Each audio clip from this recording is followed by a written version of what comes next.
Good morning, everyone. Chair Judy, we are here and ready to begin when you are. Please note we do not have Supervisor McGordy yet.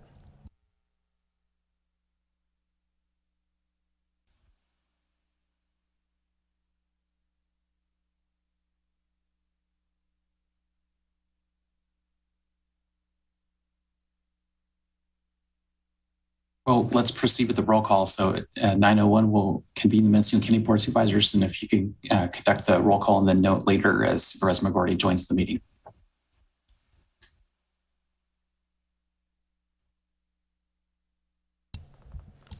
Supervisor Mulhern? Here. Supervisor Williams? Here. Supervisor Hashak? Here. Chair Judy? Here. And there's no Supervisor McGordy at this time. Okay.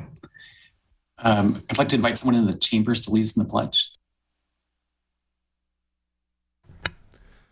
I pledge allegiance to the flag of the United States of America and to the republic for which it stands, one nation, under God, indivisible, with liberty and justice for all.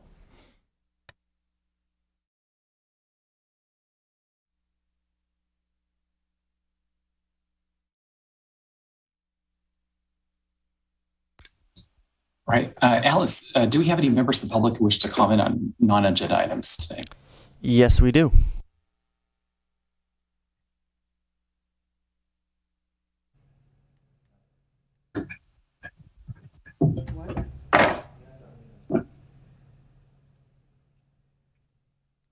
First on the line will be Travis Kilmer.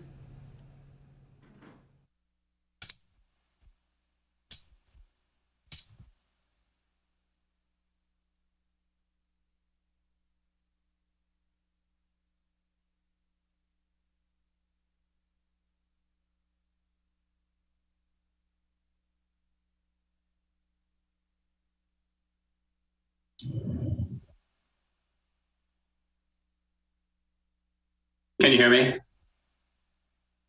Yes, we can.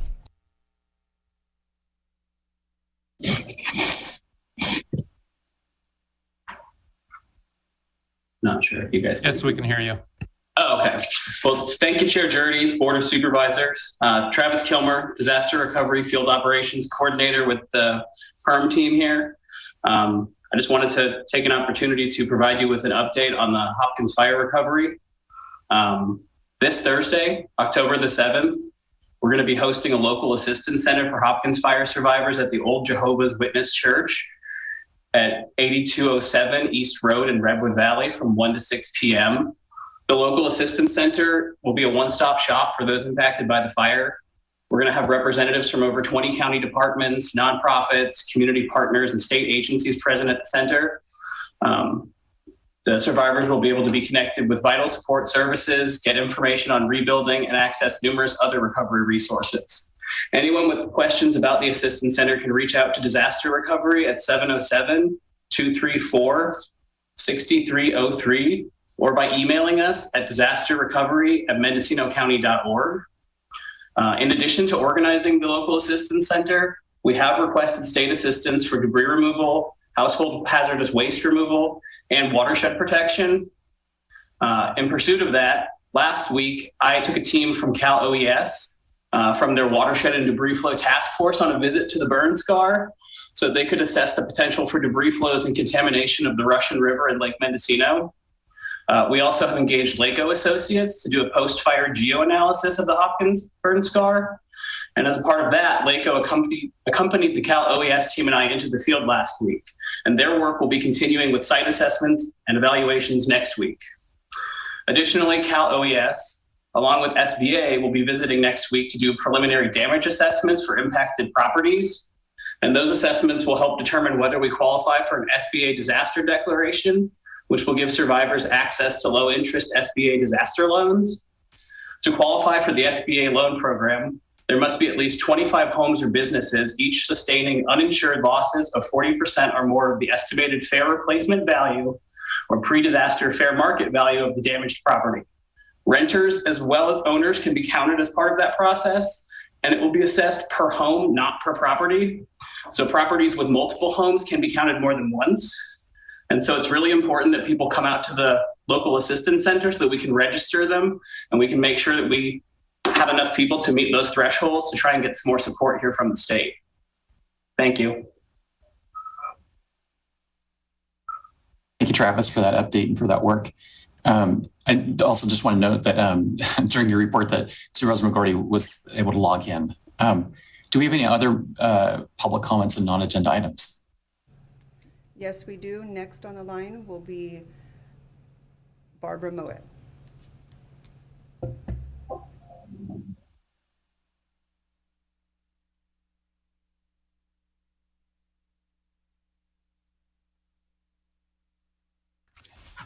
Can you hear me okay now?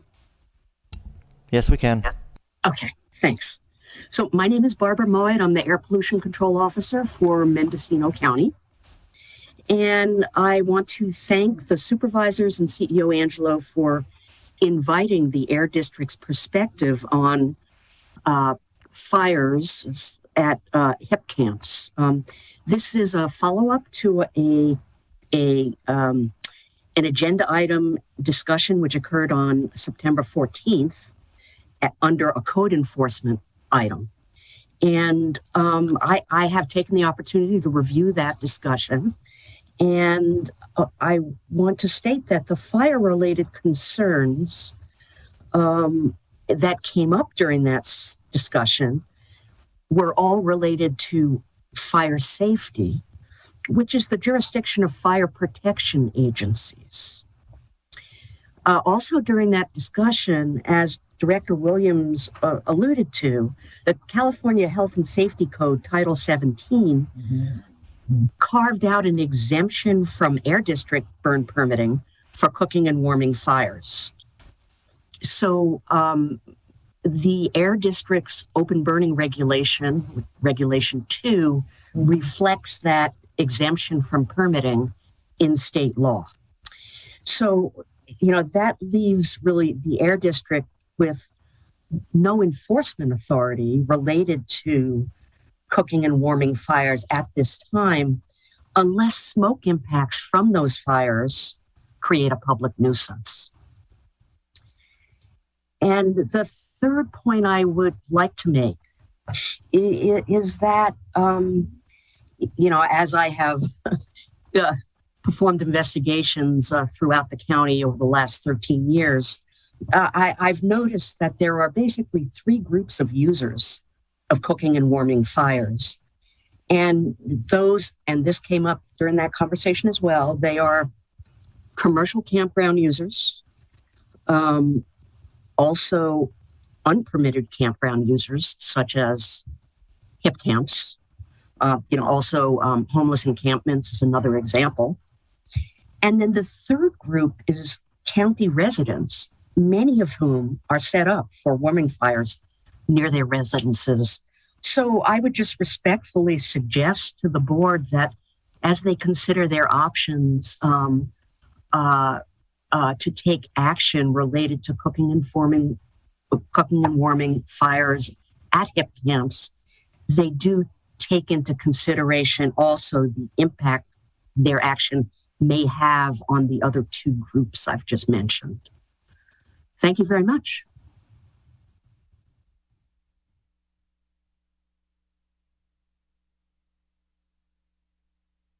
Next on the line will be Deanne Vieira.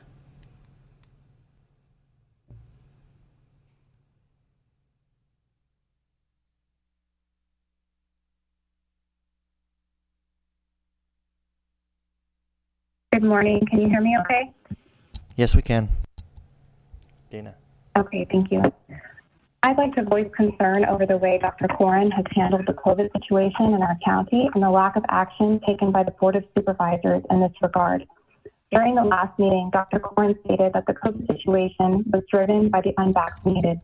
This claim is based on highly misleading statistics.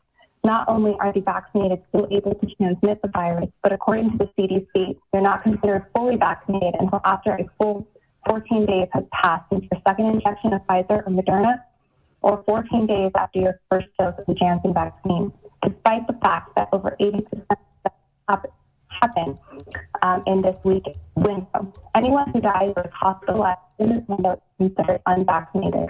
Not only does this inaccurately state the unvaccinated death rate, but it conceals the real dangers of the COVID. In addition, hospitals are still reporting non-COVID related illnesses as COVID-19. Promoting this narrative is not only misleading, it's incredibly divisive. A true leader does not pit the community against each other. A true leader is one who unites. Directing the blame onto the unvaccinated also deflects blame away from the government and the pharmaceutical companies who assume zero liabilities for any SAEs. Let's not forget that in 2009, Pfizer set a record for large fraud, and the largest criminal fine of any kind was $2.3 billion. In 1996, they also conducted an unapproved and unauthorized clinical trial involving children with meningitis, resulting in the deaths and disabling of dozens of children. Diminishing anyone who suffered as a result of COVID, because every life and experience is significant. However, the media and doctors completely diminished the millions who have suffered as a result of the vaccine mandates. This overreaction to the virus and diminution of every problem has been coined COVID mania by Dr. Joseph Ladapo. It's all about where you place your attention. The risk of serious illness from COVID in children is comparable to the risk from the flu. The difference, perception. Heart disease kills twice as many people in COVID-19. However, there's no rush to shut down fast food restaurants, smoking, alcohol, and the countless other chemicals and carcinogens legally placed into almost every product that the majority of people use. Because something is legal and pushed on us by big pharma does not mean it's in our best interest. Not all medical experts. Speaking of experts, why is natural immunity completely ignored?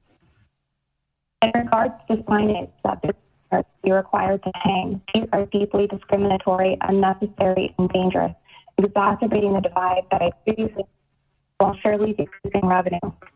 Lastly, our teachers, healthcare, and many others deserve our respect, not coercion to taking the unemployment. Heroes one day, rejects from society the next, all the while serving cities throughout this entire pandemic. In actuality, the ones who have Next on the line will be Monique Ramirez.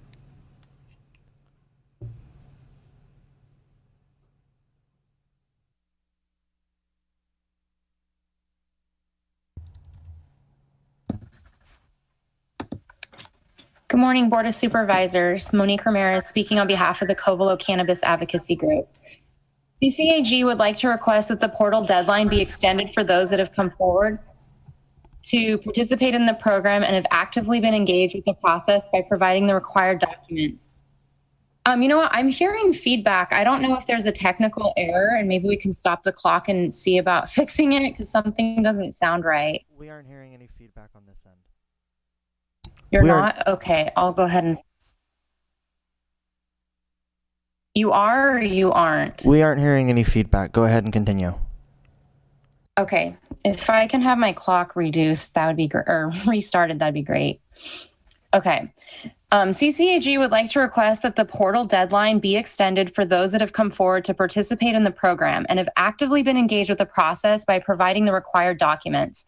Some applicants have been delayed in finalizing certain things and are working hard to get them turned in. However, the county has taken up to 3 weeks to respond to applications that have been submitted with documents that might have errors. Those applicants that resubmit corrected materials may find that the county is not able to process the application before October 30th, and therefore, as it stands with the current policy, they will be effectively denied a permit and will be forced to shut down, even though it could be because of one document that is not correct. The board should absolutely direct staff to continue to work with responsive applicants that have done their best to submit their cannabis application to the portal and allow both the applicant and the cannabis program staffing additional time past the October 30th deadline to continue reviewing the applications and to continue to allow applicants time to fix anything that may not be correct, especially since the county does not have another cannabis ordinance, Chapter 22.18, to process applications or Chapter 10A17 Phase 3 applications to process due to the moratorium currently in place. This extension should not necessarily apply to an applicant that has not even attempted to submit a complete application to the portal unless the county can provide documentation that every applicant was notified that the portal existed and that information would be available for them to review on the county website. Otherwise, there could be a number of applicants that have zero knowledge that the portal even exists. Can the board please direct staff to answer this extremely important question as to how applicants were notified that a portal was going to launch?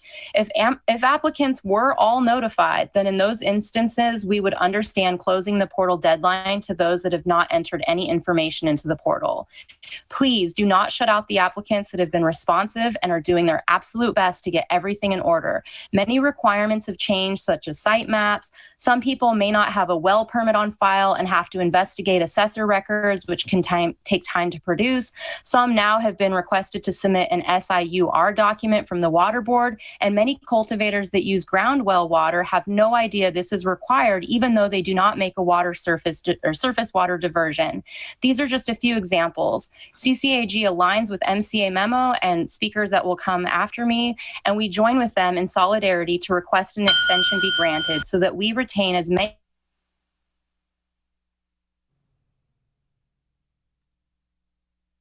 Next on the line will be Michael Katz.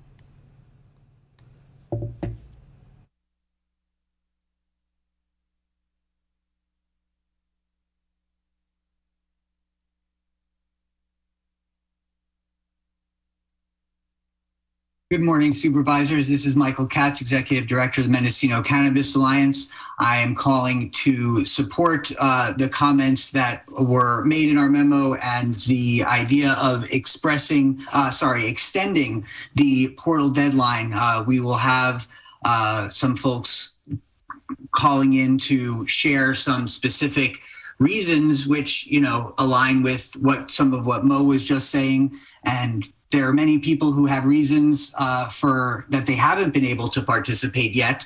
And given the timeline and the stated goal of supporting our existing operators who are working to maintain compliance, the extension of the portal with no competing ordinance to enable new submissions of applications it makes a lot of sense, and it will help our community a lot. So I encourage you to consider this strongly and to extend the deadline for the portal. Thank you so much.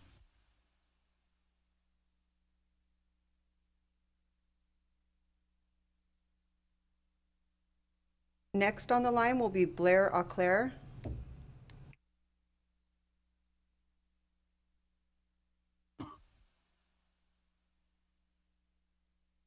Hello, can you hear me? Yes, we can. Hi, I'm calling on behalf of MCA. I'm on the policy committee and also a regenerative award-winning cannabis farmer. I'm calling to support the statement that Michael Katz just made, and also the statement that Mo Ramirez from CCAG just made, which I'm also a member of. And I'd also like to share some testimony from a survey that was done by MCA in response to many members' challenges that have been shared with the portal. And in response to that, in order to gather more information, we thought it'd be best to do a survey in order to collect a wide range of what people were experiencing. So here are some of the testimonies from some of our members. I find the forms confusing, not sure if I'm supposed to include any additional forms as attachments to primary forms or as separate attachments. I realize that the portal is not like Cal Cannabis, cannot attach additional forms at any later point during the process. MCP has been unresponsive to questions. They have changed requirements for what needs to be submitted after documents have already been submitted. Cannot combine PDFs for the LSA and concordance page because they came from CDFW and are protected, so no merging allowed. My application has been rejected for this reason. The portal logs you off without knowing, and documents show uploaded on entry side, but are not uploaded on backside.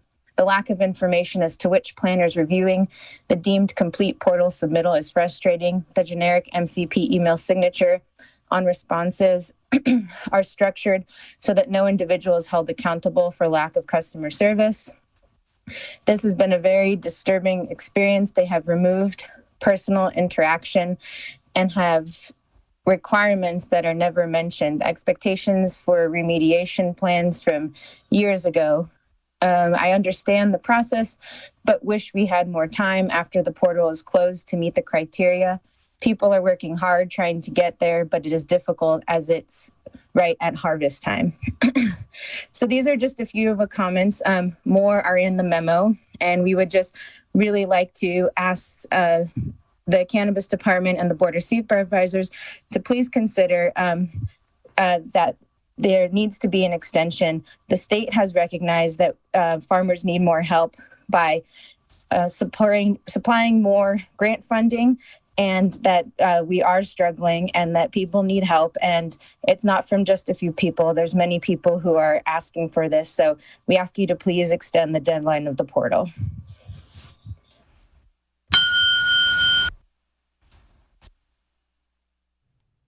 Next on the line will be Ron Edwards.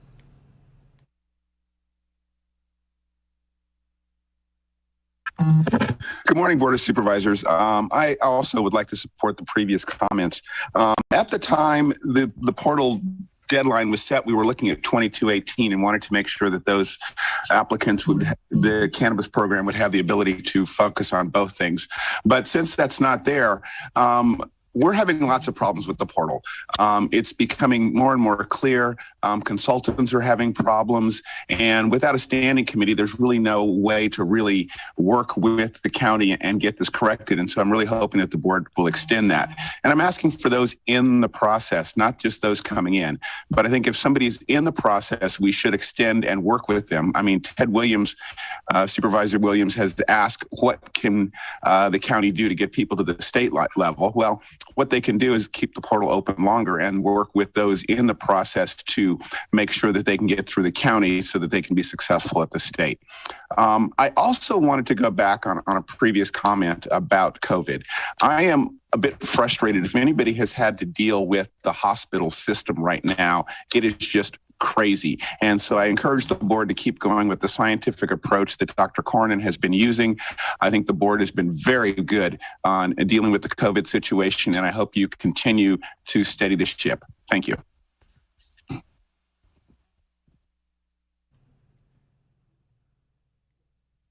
Next on the line will be Stephanie Welch.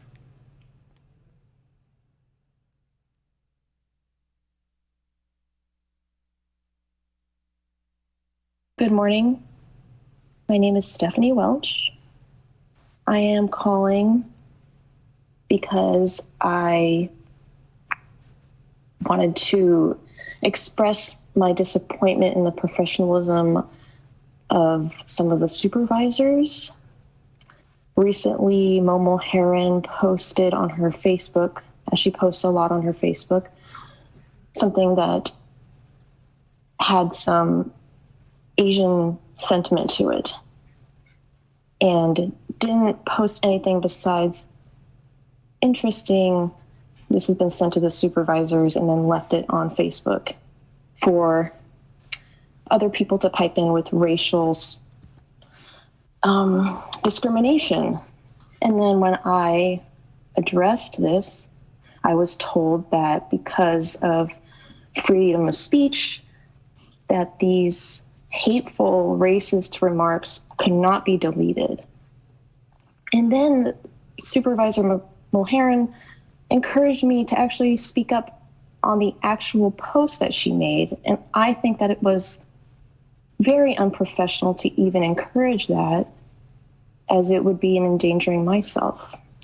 And so actually, September 4th, 2021, I was going along North State Street near Lake Mendocino Drive. I was in a passenger seat at the stoplight, and a man saw me, called me a racial slur, threw a bottle at the car I was in, and told me to go back to my country. Now, there is a lot of pre-existing ignorance, especially around East Asian and well, maybe just diversity overall. The county is very segregated, from the indigenous peoples to Central and South Americans and white people. And it has been very evident this year. And so I'm asking for professionalism from the leaders of our county to not provide platforms and to not ask for the people of color to step in front of people who are making racist slurs and to just not provide the platform overall. I've tried to address this issue with the supervisors, and I was met with, I completely understand, and that's simply not true. Don't provide the platform for racist slurs. Thank you.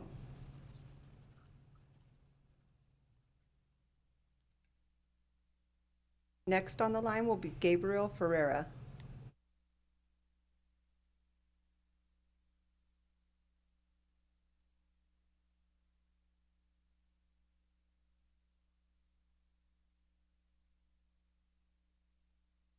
Good morning. Can you hear me? Yes, we can.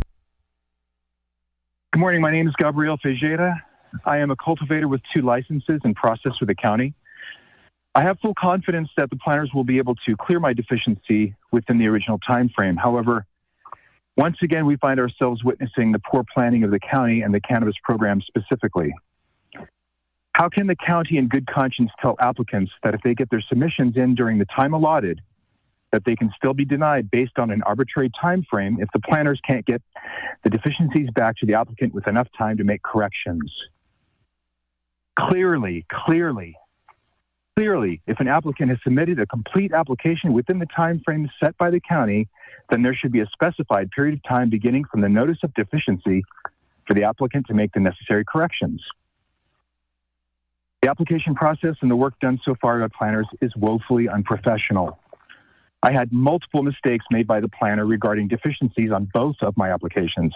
The forms themselves are poorly written and misleading. There are spelling errors, for Christ's sake.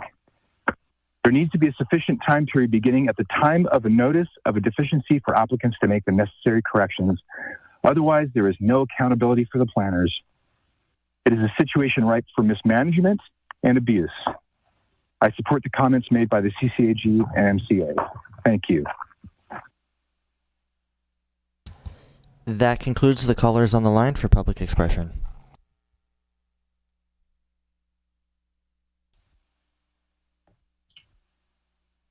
Okay, great. Next we have agenda item 4A, which is discussion and possible action, including receiving a workshop presentation from the Sheriff's Office on the annual budget of the Sheriff's Corner Office. And this is being brought forward by ad hoc committee of the board, Supervisors McGordy and the Sheriff's Office. Supervisor McGordy. So I would just like to lead off and say that I think it's really important for us. We have a lot of discussion about the sheriff's budget. I think it's really important for us to have a good understanding of what's in his budget and have it presented from the sheriff's office so that we kind of know what his perspective is and his staff. And Sheriff Kendall is here today to work with us on this to improve our knowledge.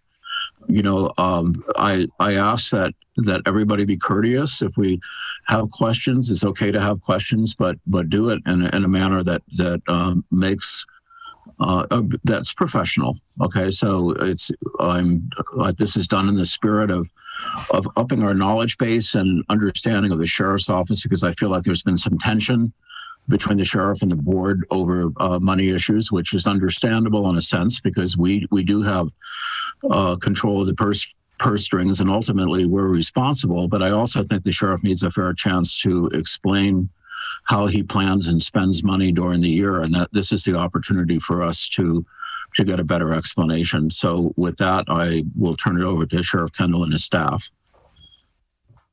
Good morning, Chair Jody, members of the board.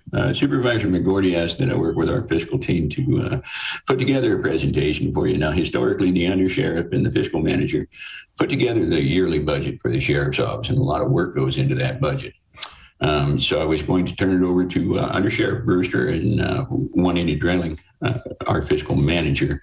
Juanita's prepared a slide deck for you. If we can get that loaded up, then we can go through the ins and outs. Thank you. Good morning, Board of Supervisors, Chair Dirty, Juanita Dryling, Sheriff's Fiscal Manager. I have a presentation and I'm going to attempt to share my screen with you. Can you all see my screen? No. Oh. Okay. Maybe the clerk of the board can share the presentation. Clerk of the board does not share any of the presentations. If you go to the bottom of your screen, you should be able to click the green button that says share screen. Click on the specific window that you want to share and then click OK. Can you all see me? Yes. Okay, wonderful. All right, so away we go. This is just a brief table of contents to help you follow along. And I'll start out by talking about some general things. First of all, I just want to thank you for the opportunity to provide this general overview of the Sheriff's Office Budget Unit 2310. The purpose of this workshop is to have a better understanding of how the budget was developed and the different variables that might have an impact on the numbers. Development of the 21-22 budget included an in-depth examination of many different elements. The two main factors being revenues, or the amount of credits that will likely be received into the sheriff's budget, and expenses or debits that will likely be coming out of the sheriff's budget. Methodologies. So we fiscal people use different methods for making budget projections, and they vary depending on the nature of the given revenue or expense. For example, a revenue can be based on legislation like state sales taxes, but it can also be based on things like fees for service. Fingerprinting is a good example of the fee for service. In these instances, one method of projection is based on, what the economy might do, and the other is based on just demand for service. One of the best methods used to predict future revenues and expenses is to examine past year and totals and account for any changes or trends over time that might affect future numbers. When using past actual totals to make projections, it's critical to consider changes like salary cost of living allowances, market study parity increases, emergencies, legislative changes to revenues, etc. It's also important to note how items were provided for in the budget previously. Changing how an expense is budgeted by shifting a cost to a different line item can sometimes break the expense trail and make projections based on previous year's actuals more difficult. Okay. Budgeting is not an exact science, but we fiscal staff do our best to bring good numbers to the table. We use the most reliable information available at the time we develop the budget to project revenues and expenses. So diving into revenues, the Sheriff's Office receives an assortment of revenues from various sources, including the state, fees for permits and services, warrants, court fines, federal government, other agencies, donations, and grants. And we'll discuss grants a little more later on in the presentation. As you can see from the chart of revenue accounts here, the sheriff's three largest revenue sources are from sales taxes, also known as Prop 172 revenue. And that is the first line item there, 821510. 1/2 cent of the county's sales taxes collected are designated for public safety. This revenue is dependent on the economy, specifically goods and services. Sale of goods, sorry, not services. This year's sales tax revenue projection for the Sheriff's Office was provided by the Executive Office. The next largest revenue source is from 2011 public safety realignment. Per Assembly Bill 109, this revenue comes from vehicle licensing fees and state taxes and provides a dedicated fund for public safety purposes. And you can see that in line item 825344. The state other line item includes funds from various state programs, such as an AB 443 allocation. That's the state contribution to small counties, which has a $500,000 cap. This category also includes Cal MMET funds, which is a state program that can reimburse our overtime related to meth cases. The state other also includes post-training support funds and other just smaller miscellaneous funding, and that you can see in the line item 825490 there on the chart. Actual revenues from sales taxes and funds tied to the economy took a slight dip in fiscal year 1920. As if you look in the blue section, you can see at the bottom the totals there.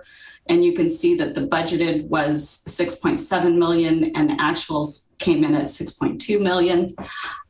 This was likely due to COVID-19 business impacts in the last 2 quarters of the year.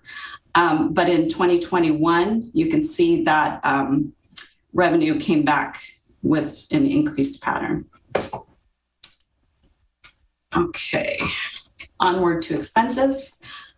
Primary expenses associated with operating the sheriff's office are salaries and benefits, supplies, training, equipment and maintenance, information technology, contracts for professional services, vehicles and equipment. Salaries, salary positions include expenses for deputies, courtroom bailiffs, command staff, dispatchers, detectives, evidence staff, record staff, front office reception staff, professional standards. They do our background investigations and our training, sheriff's IT staff. They do maintain all of our information technology for our mobile workforce and all of our locations, and our fiscal staff. Last but not least, our fiscal staff.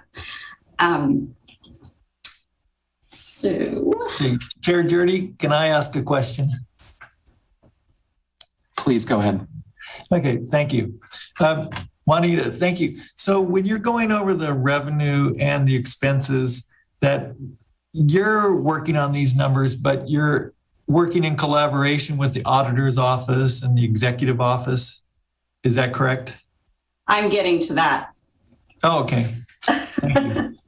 Thank you. All right, so as you can see in the 1000 series salary expenses, the salary schedule for expenses in the 1000 series comes from the auditor's office. And this includes costs for currently filled positions with related benefits and employer paid deductions. And we also get an allocation for insurance amounts from the auditor. Overtime and extra help items are projected by the sheriff's office. And again, one of the most reliable methods used to project these expenses are previous year's actual costs, taking into consideration any salary increases such as COLAs and the market study parity increases, as these things have a domino effect on salary expenses, along with emergencies and staffing shortages. Other factors that may have an impact on salary expenses include, we can just switch over to the next slide for just a minute, and then we can go back to this slide if you have questions. But these are all of the things that have an impact on our salary numbers. Negotiated premium pays, changes to employer contributions, increases to health benefits and other insurance costs. We've seen that come up recently. Personnel transactions, vacant positions, emergencies, trainings, other events, court mandates, such as, the mandated bailiff services, retirement plan changes. All of these considerations can and do make it challenging to project salary expenses. So we can go back to that chart, take a look if you'd like for a little bit. And you can think, just, look at this and mull it over for a bit. And if you have questions, certainly welcome to answer those questions. Yeah, Juanita, this is Glenn. I do have a question. So one of the things that, and I think this has been brought up by the board before, is that consistently for extra help and overtime, you seem to under budget. And it seems like we should plan more for this. Is there a reason that this is under budgeted consistently. Well, and I realize that things come up that you can't plan on. Yeah. You know, like fires and such. I realize that, but it seems like it would be prudent to put a little bit more money in those categories so that we're reflecting the real expense historically as to what we're spending. Absolutely. And I wasn't going to get down in the weeds on that because this is, you know, just a very broad overview. But what I will say to that is that we are asked to enter a net county cost that meets the net county costs that were allocated from the executive office. And what I've noticed, as you know, in my analysis of previous fiscal years, is that these two line items, the extra help and the overtime, have been the first things to be cut from the budget in trying to meet net county cost. Okay, so it's a combination of reality plus you know, what the county executive office is hoping for. Yes. Okay, thank you for that explanation. Okay, thanks. I do see a hand raised in the chamber.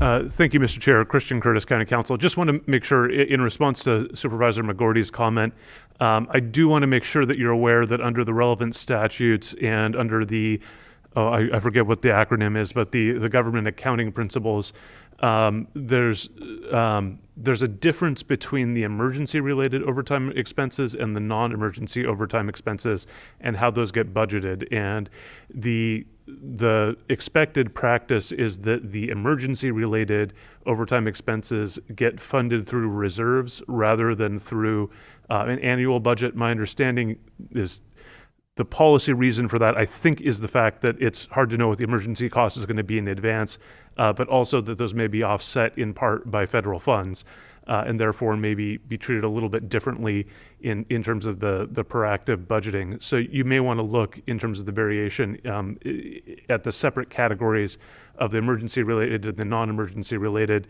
And then additionally, there's some statutes that kick into play when the emergencies happen that authorize the expenditures out of the reserves rather than out of the sheriff's budget unit.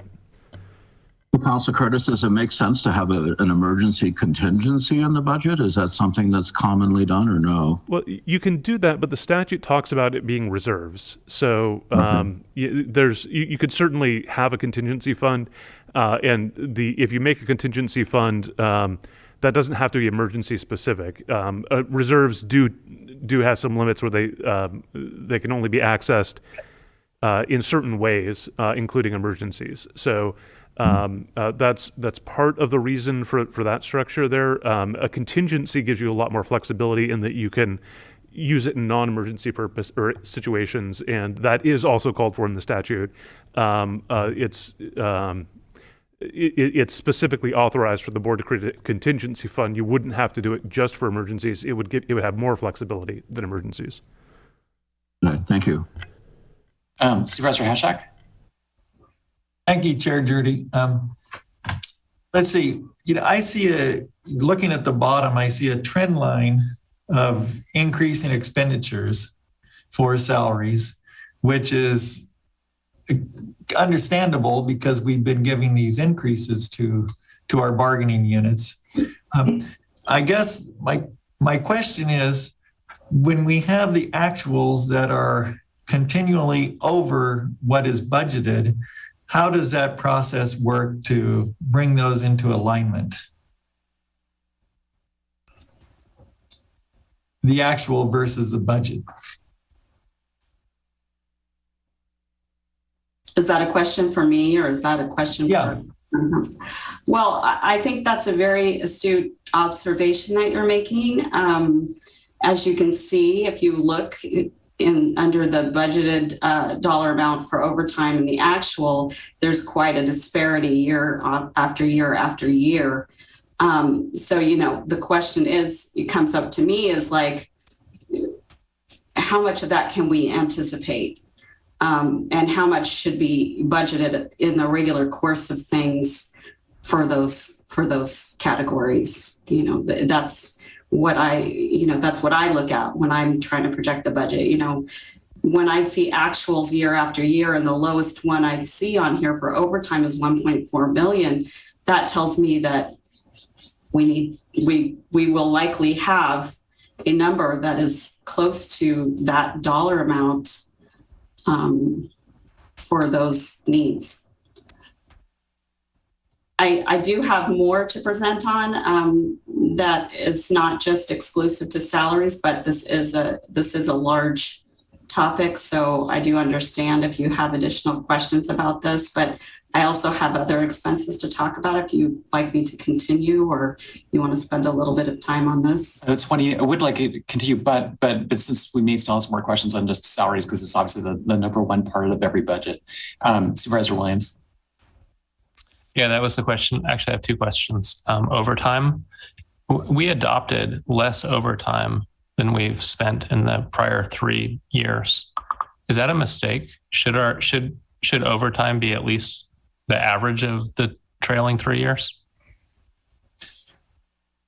We did do that. And the reason we did it is because we used our vacant funded position dollar amount, and we split that between overtime and extra help. And that was $1.4 million.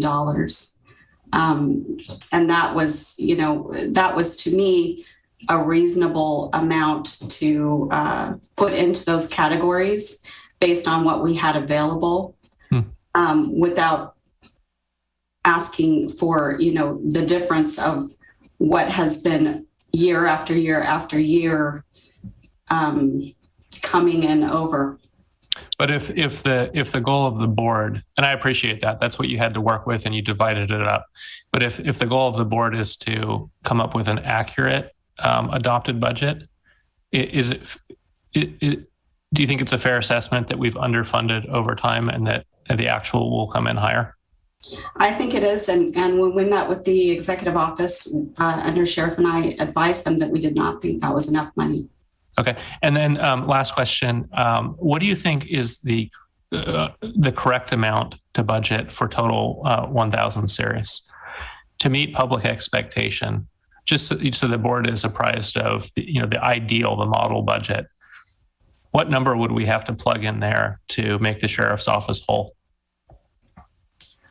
Well, I think you could probably anticipate a number for overtime that's somewhere in between what these numbers have been in the past for the past 3 years.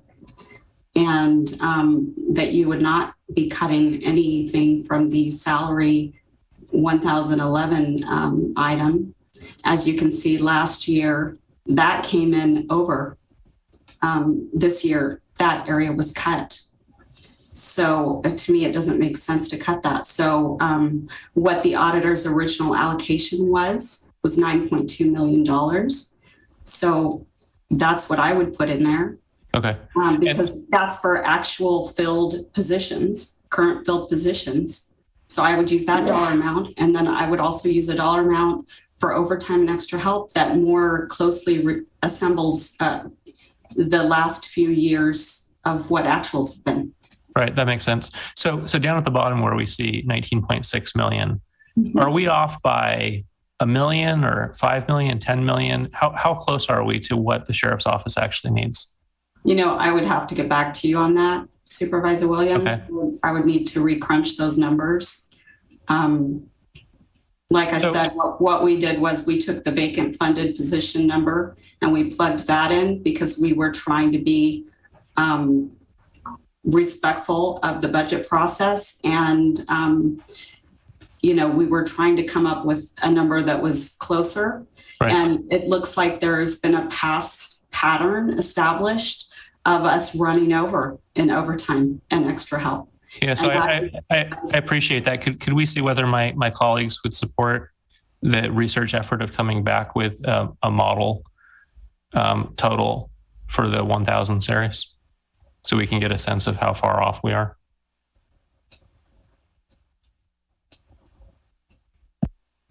Yes, I would certainly support that. And I just something about overtime I wanted to ask.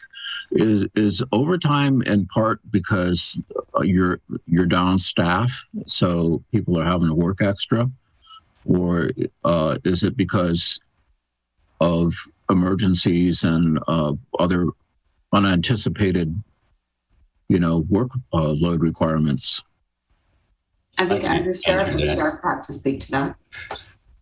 So historically, Mendocino County will spend overtime on emergencies, but we also spend overtime on investigations. And some of the questions that arise will be, is a homicide an emergency? Now, personally, I believe it to be, because if you don't get people into custody after they've committed a homicide, then citizens will go deal with that. They will deal with it themselves. And then we can have a kind of a cascading effect of bad things that can continue to happen. We have enough detectives that we work, day shift, basically. We cannot split them up. And if a homicide happens at 2 o'clock in the morning, there will be overtime. Also, we have minimum standards that we have to staff our areas in.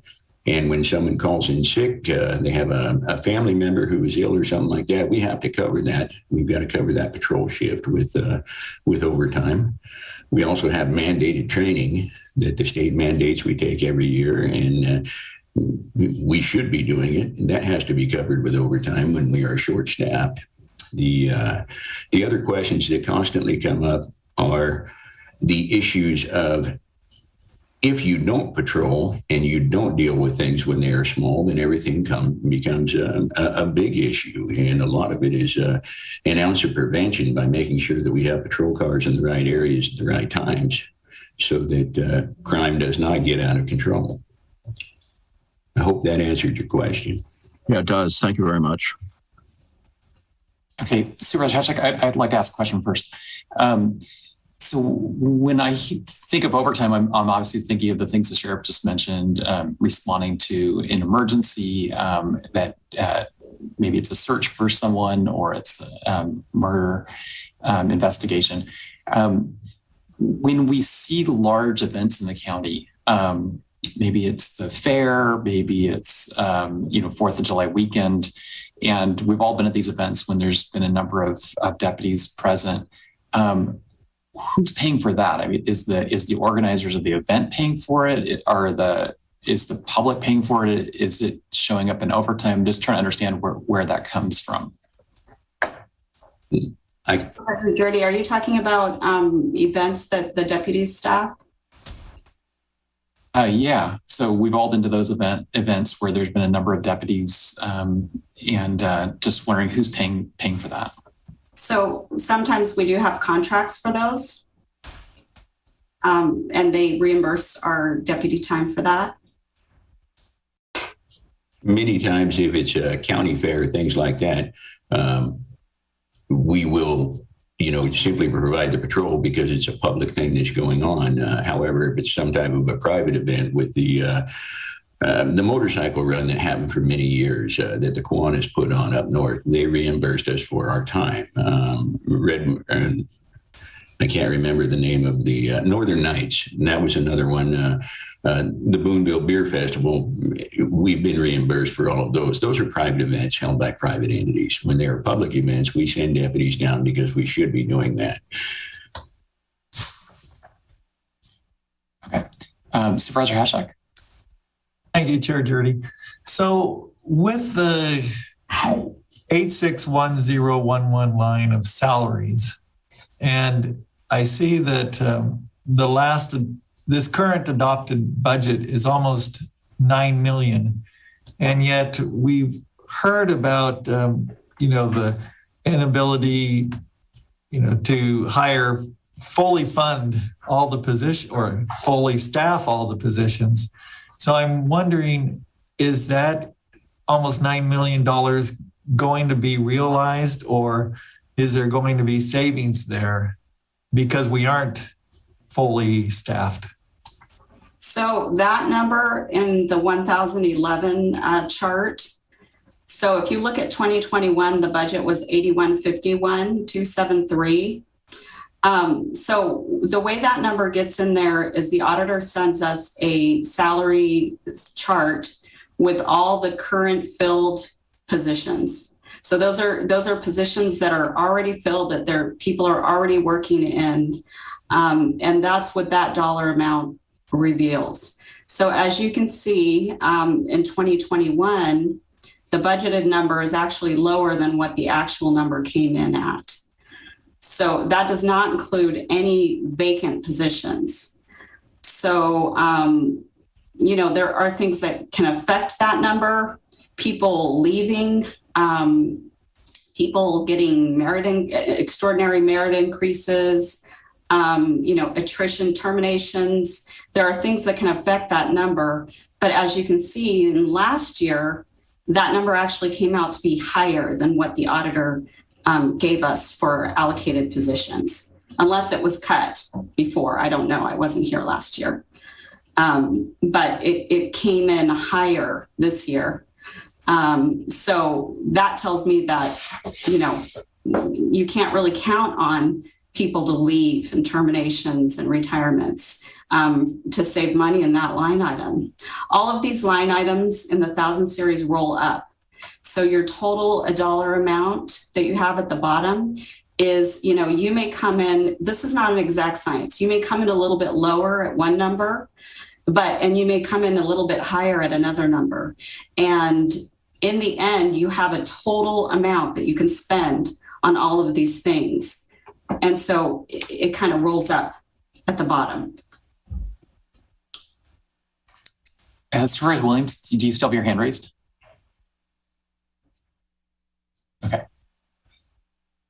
Okay, Juanita, if you want to go to the next slide. Sure. Okay, let's see. Sorry. All right, so I already kind of went over all the things that can affect salaries. So moving on to the 2000 series, which is services and supplies. Budgeted expenses for the 2000 series services and supplies includes a full range of many different things, as you can see on this slide. There are 6 main expense items in the 2000 series, but all of these things here on the slide are included. It's a myriad of things, but the major categories are, you can see here in this chart, communications microwave, the 862062 line item. We had an allocation this year to help pay for that, which was $367,000. The medical and dental services in line item 862185. You can see, if you look at previous years for that item, you can see quite a drastic increase. And the reason for that is these are expenses related to autopsies and toxicology and mortuary services, which have drastically increased over the past year. We also have professional and specialized services. You can see that in, line item 862189.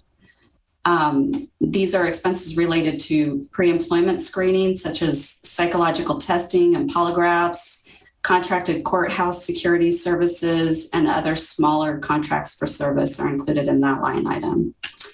We also have an amount for infotech equipment. This line item includes a multitude of non-fixed asset IT related expenses and equipment for 13 networked locations and a mobile patrol workforce. A large portion of this dollar amount is about $167,000 or $168,000 is for software maintenance contract for our law enforcement records management system.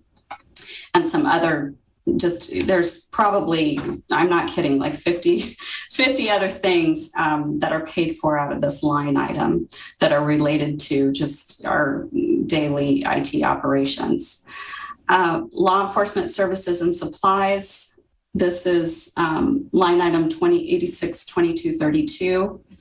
This is where we pay for canine food and supplies, vet services, towing and impounds, body armor, SWAT equipment, uniform reimbursements, gun range, waste disposal, etc. Just a lot of little things that are just related to specialty items for law enforcement. So, Juanita, a question on that. Is that what you said canine is included? Yes, we buy, obviously we have to take care of our canines and we love our canines. So, we have to provide them with food and vet care and other items. Sometimes. Sure. Well, they are, of course, our non-human officers. So what does that cost us in a year typically? I realize the number goes up and down. I couldn't really provide that number right now. I can certainly research that and get back to you. Yeah. And Sheriff, would you like to just talk a little bit about the canines? Because we had a discussion. I thought it was pretty interesting about how you view them in terms of deployment and their usefulness to you. Well, the canines have been extremely useful because we have a lot of areas where deputies work kind of way out of the way when we're working in Point Arena and when we're working in Cobolo. They're kind of a force multiplier. And that combined with the fact that, these dogs for handler protection, a lot of folks who, may want to fight with an officer when it comes time for an arrest simply choose not to if they can hear the dog barking. And it's kind of a preloaded warning that we should not be fighting with these deputies, especially out in the middle of nowhere in the middle of the night.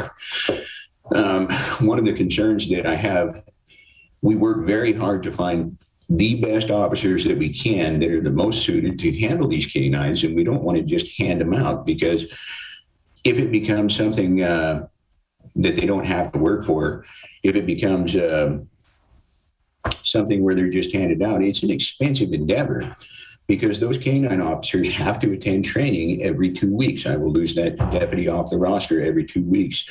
The patrol car that he uses is got to be outfitted specifically for the dog, and it becomes a much more expensive patrol car. And so, we don't have the massive number of canines that we used to. And some of it is due to budget, but a big portion of it is due to, we've got to have the right officers to have that canine. And if we don't have the right officer, we're not going to put that canine out there. They are a lot of extra work for the deputies. The training for it in itself causes some holes in the roster that we have to fill with overtime, but it's always a, benefit to us to have one in each sector, sometimes two in each sector, depending on what's going on. And yes, they are expensive, but if it saves someone's life, they're worth every penny of it. Are they also used in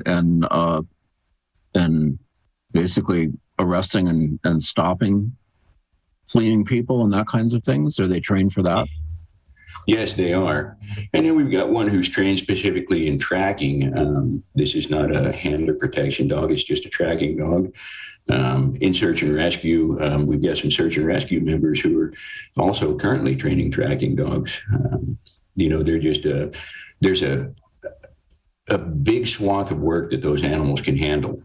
And it's an expensive endeavor, but it's worth it when we have somebody rescued, somebody saved, somebody who chooses not to fight with a deputy. Thank you. Thanks. Supervisor Williams. What are the big ticket items in 2230, seeing that it's increased substantially from past years? 2230, so we do have the large software contract. I have a list of items that are included in 2230, and I can briefly go through and read those for you. So that item includes scanners, barcode readers, barcode printers, recording equipment, video redaction software, evidence software, interview room surveillance, network cables, portable hard drives, server memory, motherboards, video redaction builds, temperature sensors, transceivers, fiber cables, flash drives, security cameras, security camera cabling, monitor stands, TVs for display, video cards, tools, laptops, video adapters, licensing, printers, network racks, equipment racks. So it sounds like deferred maintenance. These are items that we've probably needed for years and we're catching up. Do you think it's likely that we will need to keep that budget category at about $445,000 in coming years, or will we be caught up and it'll drop off? I think we have a lot of equipment to maintain on a constant basis. Right. And keep in mind that, as I mentioned, $168,000 of this line item is software maintenance, which we have a contract for. So you have to deduct that right off the top of that dollar amount, because that cost increases annually, because we all know that software maintenance is very expensive. So yeah, I see it. If you look over past actuals, you see it gradually going up. And I think that has a lot to do with, the market, and the cost for IT related items. I think it's gradually going up. I think 445 that we put in this year is probably a pretty good number. We may come in lower and we may not. The motivation for the question was trying to look for one-time needs to see if we could use one-time funding to get caught up. But it sounds like pretty much all of these budget categories are really ongoing, and the cost of doing business is likely to increase. Are there any projections based on, say, the last decade of increases to provide the same service? The cost of providing the service has increased. What does that trend line look like? Has anybody done a regression to see where we're headed 5 years out? What will 1,000 and 2,000s be? And how does that compare to increases in revenue for the county as a whole? I have not crunched those numbers, to be honest. So for my colleagues, I don't know that we want to put this on the sheriff's office, but should we ask somebody to do some projections based on the slope that we see over the last 5 to 10 years, where we might be 5 years out? So you're assuming that these rates are somewhat predictable and constant. We're entering into kind of an inflationary period, so we may underestimate it. I think that's a good idea to do trend analysis. It's a little bit sophisticated. It's something that I would expect on a auditor controller level, not someone like Juanita or for that matter even Darcy. It's because it's something that is sophisticated to do regression analysis on something like this. But yeah, it's definitely worth knowing in terms of advanced planning. If I can insert into this conversation, some of the things that are going on deal directly with a lot of the legislation that's come down the pipe too, with 1421 and 748, where we are compelled to release video and things like that from our video systems in the patrol cars. The redaction software so that we can blur out license plates and things like that is somewhat expensive. Employee time to be able to do that as well. And so not only do we have to look at the increase in the market as far as software and things like that, but we also have to look at the direction or the trends that legislation is going. And a lot of the legislation has been absolutely wonderful, but it does come at a cost. We'd love to be able to put out all of our videos and everything because it shows what we're doing, but we have to redact them in order to keep from having liability from someone who did not want their face out there.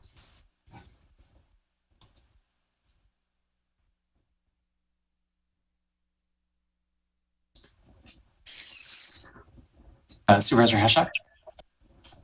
Thank you, Chair Jurdy.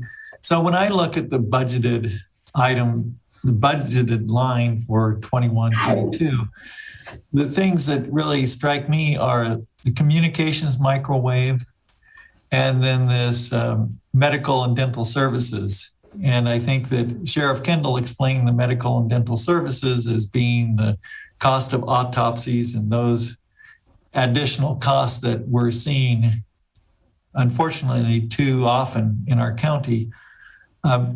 my question is, so with those two, you would have this increase of $900,000 budgeted from the previous year. Basically, with the communications microwave, is that part of the overall IT plan? And that money, is it covered with PG&E money and some of those other funding sources? I can answer that. I believe that is a portion of the IT master plan. And I'm trying to think back a couple of years. I think that we had about $400,000 that we were using as revenue from some type of a grant. It would take me a spell to get the paperwork together on it. And so I'm going a little bit off of memory. Perhaps Under Sheriff Brewster could better answer that question. But there was some revenue that came in on that. We're trying to close that microwave loop so that we have some redundancy in the system and basically provide better communication throughout the entire county. Board members, the communications microwave, the 367,000, that's what the sheriff's office had to put in. That's not through the master plan numbers, if that's what you were asking.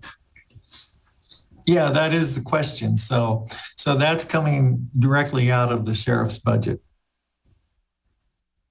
Correct. Okay, thank you. Supervisor Williams?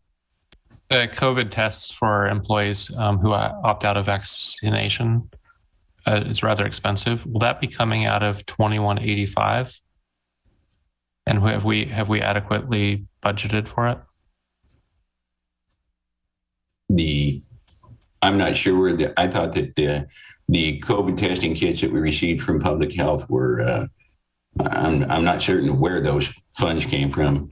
I know that NAFCARE had done a bunch of testing in the jail for us. That was a portion of the contract with the NAFCARE contract, but employee testing, I'm sorry, I simply haven't looked into that one.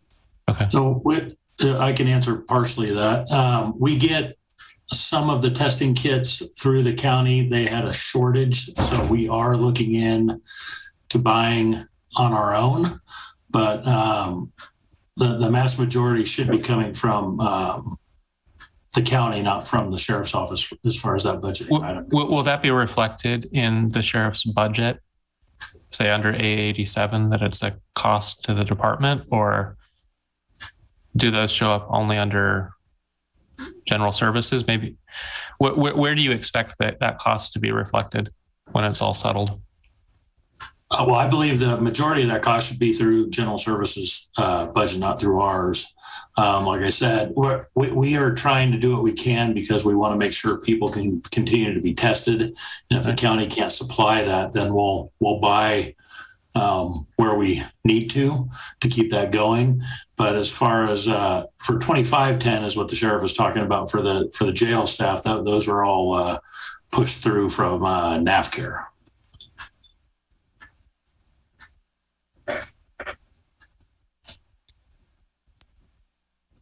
Okay, Juanita, if you want to go to the next slide.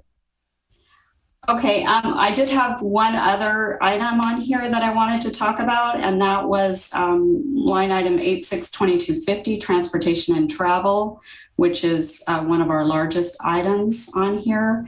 And that is where you will see our garage billing expenses for vehicle maintenance. And that's, that is the dollar amount that we pay to GSA to maintain our vehicles. Overall, the 2000 series is pretty lean considering all of our operations and has typically come in under budget. The past year, some costs increase, obviously, we talked about those. But if you take a look at the totals on the bottom here, you can see that we're doing pretty good in our 2000 series in coming in under budget. We're being, very conservative on our spending for contracts and supplies and other items. The increase this past year was directly related to the medical and dental services line item. So I think, for the most part, we've been pretty good stewards of our 2000 series. Okay, moving on to the 4,000 series. These expenses typically include our facility modifications and equipment. You can see that in the slide, we really don't have a lot of facility modifications going on. We have an older facility that we've lived with, and we're not making a bunch of changes to it. We have a men's locker room door relocation project that we had in the works that we didn't get funding for. There's a fiber optic and rewire project in the works that 2310 may need to cost share a little bit on that project. And if that's the case, we will bring that forward as a facility modification request. The Sheriff's Office really has no other improvements or structural purchases planned. The other item in this series is equipment. This is where we budget fixed asset requests, items that might be over $5,000, with each with a useful life of more than 1 year, such as vehicles and the equipment it takes to outfit our vehicles, IT infrastructure, and we're talking big ticket items, not just little miscellaneous items like in the 2000 series. But the larger, more expensive items, some of them I've mentioned here at the bottom, the live scan machines, network switches, servers, video conferencing equipment. Those are, critical things that we need for our operations. And then heavy duty equipment is also included in this line item. In the next slide, you can see what our adopted budget was. And then we had a revision for the PG&E funds that were put into our budget, specifically for vehicles and radios and the vehicle MDTs that go along with the vehicles. So you can see the increase from, it was 16.1 to 17.5 now with the vehicle and equipment money from PG&E. I just wanted to mention that we do submit quarterly reports to the executive office. And if any of our line items on the charts that I just showed you have a variance of more than 5%, we have to explain that, why that is in a narrative. And those reports are submitted along with our budget metrics quarterly to the executive office. And with that, I'll hand the floor over to Milan to discuss some of our grant funds.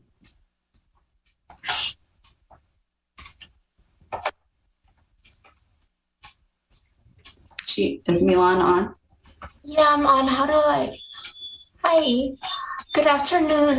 Good morning. My name is Milan, and I'm the senior department at the Sheriff's Fiscal, and I will be talking about grants. And really, so first, the principle behind applying for grants is that we look at we look at the needs that we have that are unfunded by the general fund, and then we go out and we search for those grants to meet those needs. These are the three grant budget units that we that assist with operations for 2310. These are not all of the grants that Sheriff's Fiscal manage. We also manage grants for 2510 and OES 2830. So the first budget unit, the grant that we have is Justice Assistance, and this is a federal grant, and it provides funding that's critical to support a range of programs that we have for law enforcement needs, for crime prevention and education, and for technology improvement that that does not come from the IT budget. The second grant we have is the DEA grant, and it's the Domestic Cannabis Suppression and Eradication Program. And the funds from the DEA allows us to enhance our illicit marijuana eradication enforcement activities. And finally, Juanita touched briefly on this. We have the CalMet grant, which is from the state and is allocated funds by the state specifically for law enforcement activities.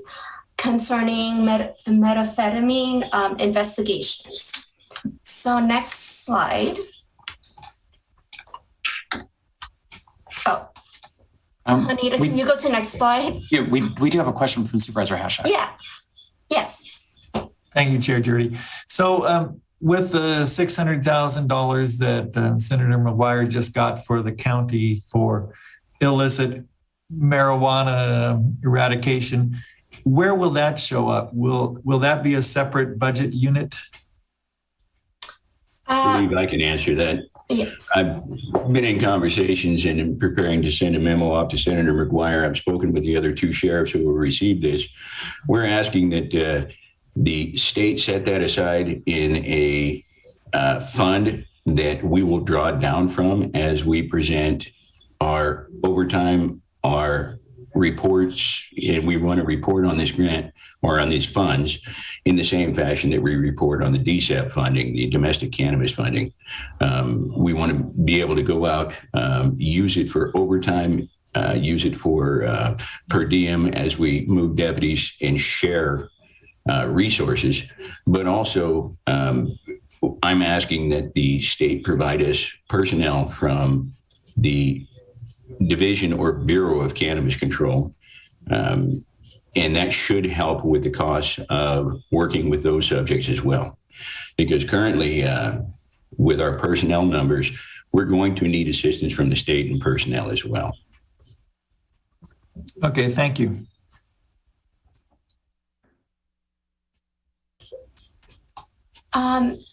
Any other questions? Okay, so the next slide is about the projected awards that we have for fiscal year 21-22, and I'm going to go through each of the budget and the projected awards. So for the Justice Assistant Grant from the federal government, we have about $42,500 for the Edward Burns Grant, and that is $26,000 for PPE purchase. This is the remaining. We had a $67,000 grant in total. It's a multi-year grant. So for this fiscal year, we have $26,000. And we used it to, we applied for the grant so that we could have a stockpile of PPE because as we all remember, in the early days of the pandemic, there was a lot of shortage and people were just really nervous about, being on the front line. And so this fund has really made such a difference for our physical health as well as mental health. And we have an amazing purchasing person who makes sure that, the deputies, both jail and sheriff's office, they get what they need. The second grant that we have is for technology improvement patrol deputies. And this is an annual grant that we get. And this fund specifically allows us to always have the most up-to-date technology for our frontline people. The third grant from the budget unit of 450 is the resident deputy pay incentive grant, and we brought this to the board a while ago. And this is a competitive grant, so we don't know if we're going to get it or not, but we applied, and really the whole purpose of that grant is to allow to use federal dollars to pay, a bonus to help in recruitment for deputy positions. So moving on to the DEA comment budget 466. So this year we requested $230,000 to assist with COMET program expenses. This includes the leases for the building, equipment such as the skid steer purchase, and then law enforcement supplies and services such as their heavy duty boots, the pants that they need, just clothing to keep them protected out there in the elements. And finally, moving on to CalMet 0474. This we are projected to be allocated 133,000 this year, and this is just based on previous year's allocation. And the funds will be used specifically for body scanners, as well as task force overtime that is directly related to meth cases. And that is all that I have for grants. Are there any questions? Yes, when you're talking about body scanners, what exactly do we mean like that by that? Is that the same as what you'd see at airport security or something different? I'm going to let Under Sheriff Brewster answer that. Supervisor McGorty, so the body scanner, it is kind of like that, but it's that basically on what we call on steroids. It actually does a full scan to where you could see the entire body inside. So it can really help us if people are secreting items to bring into the jail.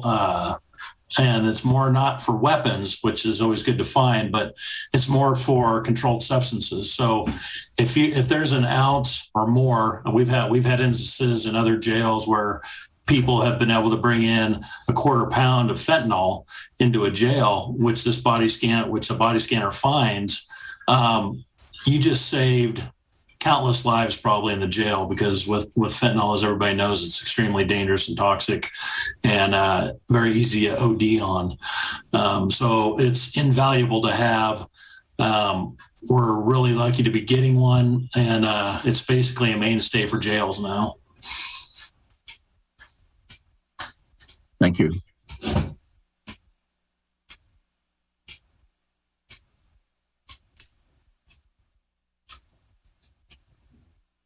Okay, and that's really all that I have from my portion. I'm going to give it back to Juanita.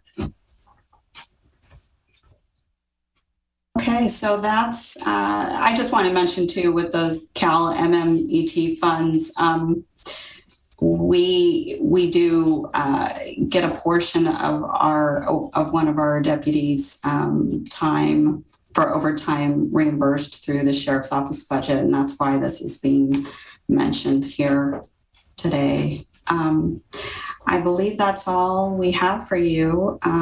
If there are any other questions, unless there are any other questions. Supervisor Hashak. Thank you, Chair Judy. Going back to maybe the 13th slide, the one with the Sheriff's Office BU 2310 totals. It's a couple back. That one. Right. And so we've gone through the 1,000 series. We saw that there's maybe, this discrepancy with overtime and what actually happens. But overall, and then the 2,000 series, and the 4,000 series where we got the additional funding for equipment with the PG&E money. And so I guess I'm kind of wondering what does the sheriff's office need that isn't being provided by this budget? If I could jump in for a second, Supervisor Haschak, one of the things just to make sure is noted is in the 4,000 series with the 1.3 that was brought in for vehicles, that's a one-time placement, and that definitely needs to keep going through the years for our vehicle replacement program, just to keep us up to speed. Okay, so it would be those ongoing costs for vehicles. For vehicles and for the data systems that go with the vehicles and the radios, where we just are getting new radios put in, so that'll assist us for all our new vehicles. But the data for the MDTs and everything that goes with those, the cameras, and then the vehicle themselves, they go through their time periods and have to be replaced. So with the 4,000 series, we didn't see kind of a history of the 4,000 series, and that's where those vehicle cost and all the equipment would be shown? That would be in the 4,000 series? Yes. So do we have a history of what those expenses have been normally? I can provide that to you. I did not do a slide for that because it's not a recurring year after year after year thing. But what things are included in there is, like I mentioned in this slide at the bottom here, it's kind of like one-time large expenses. So it can be really varying from year to year. So I don't think looking at year after year after year is really a good indicator. It's kind of like what we need and what needs to be replaced at the time. But I can certainly produce a report to you that would provide that information. Yeah, that would be good, because I think we've talked in the past about what the kind of the amortized, replacement costs are, and what the plan is. Do we need to replace 2 cars a year or 10 cars a year? And if we knew that, we could, we need to be planning for that. Supervisor has, Jack, if I could jump in here for a moment. Sometimes we see the cost spikes based not on anything that we're doing, but the fact that Ford decides that they're going to retool vehicles and come out with a model where the body style has changed and a lot of the protective cages and whatnot, the divider in the patrol vehicle no longer fits in the new vehicle. And, it's a little bit nerve-wracking for us that, for years and years, when they were simply producing a Ford Interceptor, we could reuse all of these things. Then all of a sudden they retool and we have to go to a new body style vehicle. We don't have any control over that, and therefore we wind up not being able to reuse those old pieces of equipment.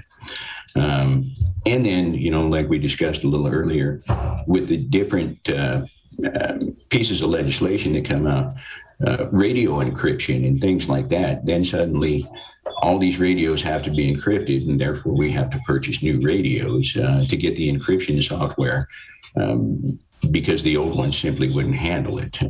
It's little things like that that we don't see coming, but when as soon as we do see it coming in this legislation, we're given a little bit of a heads up on it. But sometimes those things altogether create a great big spike in the cost of these. Thank you. Thank you. Supervisor McGordy. So this question is for Sheriff Kendall and Under Sheriff Brewster. When we think about what it costs, and I realize this is difficult to maybe interpret, is there metrics when we compare our costs of operation to similar counties around us, such as Humboldt and Lake? And where do we kind of stand when we are expensing out, our budget for public safety here in Mendocino? Well,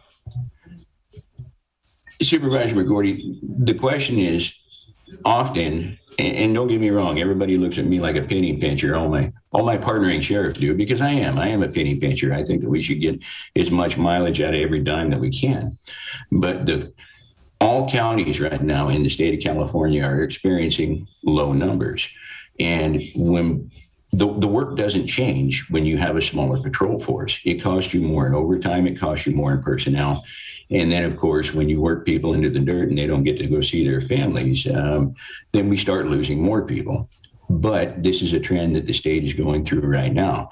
When I compare our budget per deputy to Humboldt's, we're pretty close. We have different regions cause different issues. If you were a deputy sheriff in Glenn County, where there's not a lot of mountainous terrain and whatnot, their vehicles tend to last them a little bit longer. If you drive up Bell Springs Road every day in a vehicle that was built for it, you're going to get a lot less life out of that vehicle than a vehicle that drives through Glenn County or Marysville. One of those places is relatively flat and pretty good on cars.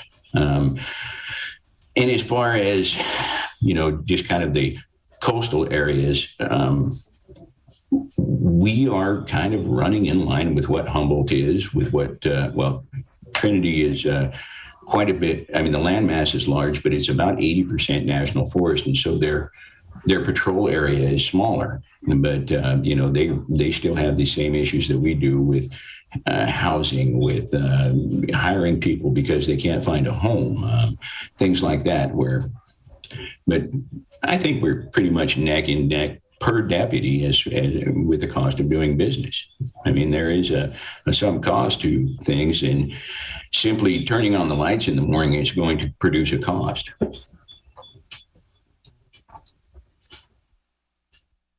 So, my takeaway on this is that the one area that we struggle with budget wise is pretty much our manpower person. First of all, in staff, second, overtime, in part because we're a bit understaffed. Plus, you can't predict what's going to happen to require more policing, whether it's a fire or whether homicide investigations, and those are sort of the wild cards as we're trying to plan a budget that can cause some inaccuracies. Is that a correct assumption? Yeah, absolutely. And there's other things that we don't think about, but we do think about them. I mean, the weather.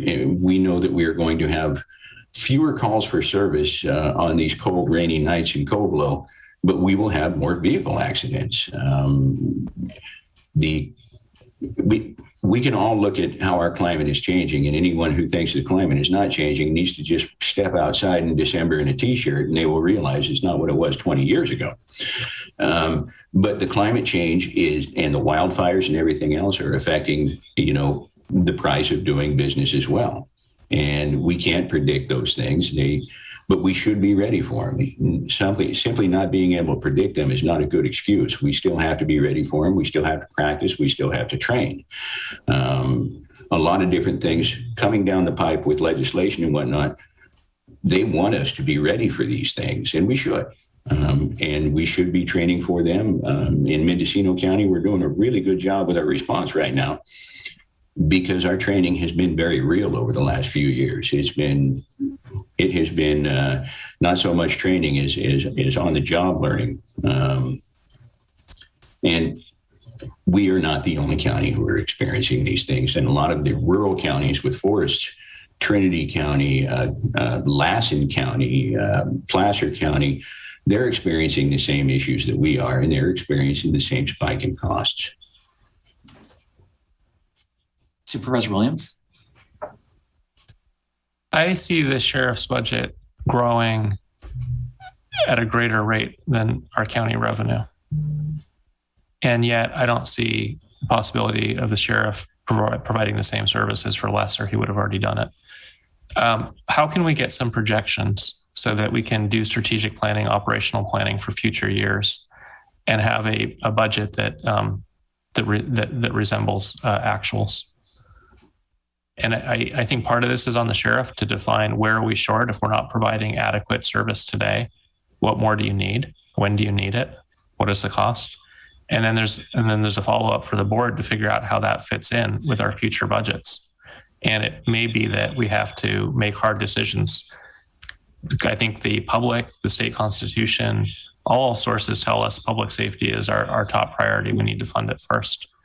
And I see the sheriff is struggling, spending more than what's been allocated. And that's not the best dynamic. It would be better to be honest upfront about what we need. So I guess I'm asking, how does the board want to handle the process? Is this under strategic planning? It can't be our usual budget workshop. We need a workshop to address long-term financial planning. Do you have any ideas, Ted? Well, one is, I think we've asked the sheriff's office today, could they come back with a model budget? What do they actually need today? We know that the funding is inadequate.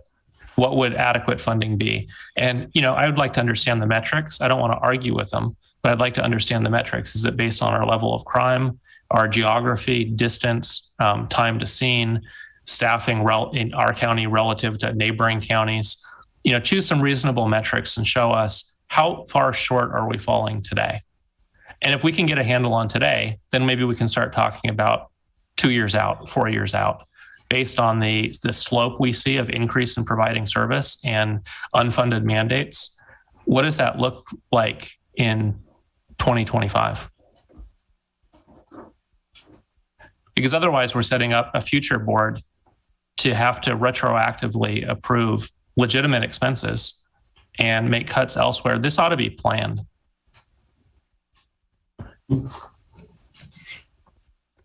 Well, I don't know if it's along those lines or not, but several years ago, Sheriff Allman was talking to the board about the budget, and he said that he would support a consolidated dispatch center for the county. So rather than having the sheriff's office have its own independent dispatch center, Ukiah PD running a dispatch center for Ukiah and Willits, or Ukiah and Fort Bragg, sorry, and Willits having its own dispatch center, that there be at least conceptually a unified public safety dispatch center for those police departments and sheriff's office. And I don't want to put the sheriff on the spot, but it seems like, that seems like a sound idea. It seems like we could have better 24/7 coverage for all those areas and have fewer dispatchers in total at that unified dispatch center. And I'm just wondering, is there anything that the board could do to support the sheriff's office working with the cities to explore that idea? If I can interject myself into that, I think that a Mendocino is on the horizon. I think that it's an excellent idea. Currently, the sheriff's office is assisting the Willits Police Department with their dispatch needs right now, because when you have these small agencies, if you have a COVID outbreak, if you have someone who has a tragedy in their family and they have to be off, we all have to work together on this. And so, Ukiah Police Department is currently handling the dispatch needs for the Fort Bragg Police Department. The Sheriff's Office is currently in the middle of a heavy lift to assist the dispatch with the Willits Police Department. And I think that if we did look at going into a consolidated dispatching system, we would have more personnel to draw from during those times, and we could enter into some type of a joint powers agreement to make sure that all of the needs are met. It just seems like it would be a much more lucrative process for the public as well, because these costs could be spread out. And I think these are the types of things that we should be looking at to get the biggest bang for our buck. And it's not just about the best price tag, but it's also about the best service. Okay, well, I think the idea is sound also. And I just, if there's anything the board can do to support working with the cities on that, I certainly would support that.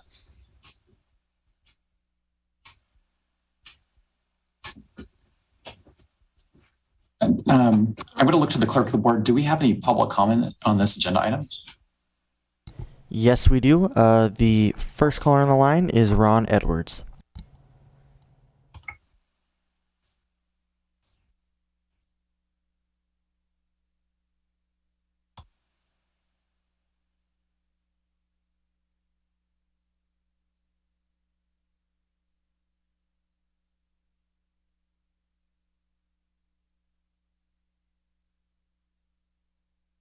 Good morning. This has been an incredibly informative presentation in trying to understand what is going on with this whole budget situation.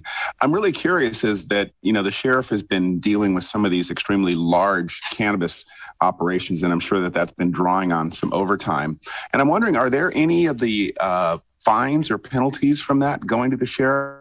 I mean, I saw the asset forfeiture, but I don't think that fines and penalties are assets forfeiture. And I'm wondering how can that be used to help the sheriff with these things, which I'm sure cost a lot of overtime. And also, I'm just curious, and it might help if the education portion is pulled out of the overtime and put in. I noticed on line 862187 that what's budgeted is lower than the actual allocated money. So maybe looking at that sheriff deputy education time when they're off, pulling that out of overtime and then actually putting that into the education so that you can better project those costs going forward. Thank you.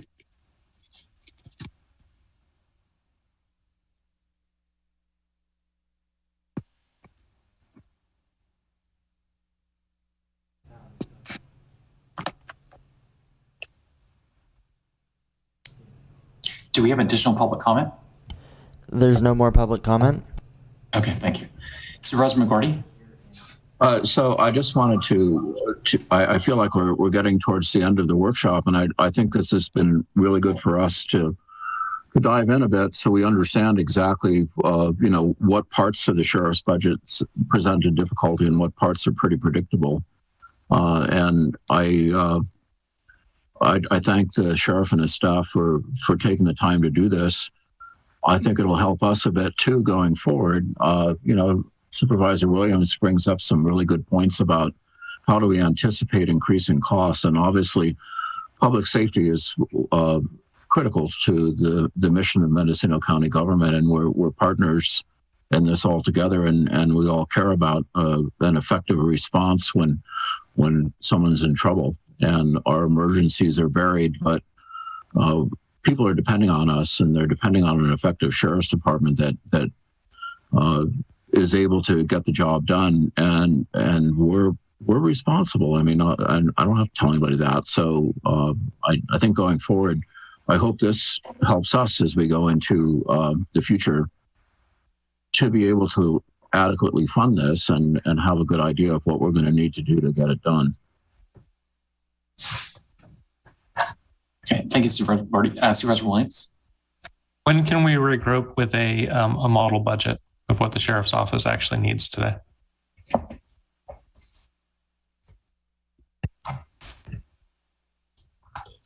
Is that a Supervisor Williams? Is that a question for me, for the board? I'm sorry. I would feel most comfortable trusting you to come back with that. I don't want to ask another department to guess about your needs. Okay, I would need to speak with Juanita and then our grant manager, Dr. Nguyen, but I don't think it would be too long. We just did our quarterly reporting, so we have a little bit of room on the schedule. I would need to discuss that with her. I don't want to make any promises without speaking to her, though. Of course. And so what I would be hoping to learn is what you need. And I mean, I imagine you could use our entire budget and that probably wouldn't be enough, especially with what the state has done with marijuana. So I'd be curious your criteria of drawing the line where enough is enough, we're meeting public expectations, to understand that and understand the associated cost. Yeah, and I think that would be an easy goal to look at, because simply filling our ranks right now would get us through this year. And we're working very hard with a couple of public service agencies to advertise for Mendocino County. We are looking at picking up some laterals. We're in an upward trend all of a sudden. But we would need to look at, not just this year, but 3 or 4 years down the road. And I think that with the salary studies and everything that were done, now we have some numbers that are actual with the COLAs and things. I believe that we topped out this year, so we should be on a pretty level plane with our 1000 series. The question is, what type of issues are we going to have with overtime and emergencies and things like that? But we can come up with a realistic number of what it would cost to be fully staffed. But there's some other things that are attached to that, including, is Mendocino County going to have enough housing so that people that we hire actually have a place to be? There's little things like that constantly come up when we're looking at hiring these young folks. And I would add, I think that developers will build houses if our wages are high enough. But if we set wages low, people look at the wage, they look at the cost of housing, and the numbers just don't work. So that may be part of it. What are realistic salaries to be competitive and get a pool of qualified applicants applying? And Supervisor Williams, I mean, honestly, we have very competitive salaries at the sheriff's office now. There are some other incentives that different police departments have put into play that we're working on building in right here that should not come at an added cost to us, but they will make us just as competitive as those other folks. And, you know, the undersheriff has been working on a lot of these things. And he understands the ins and outs of it much better than I.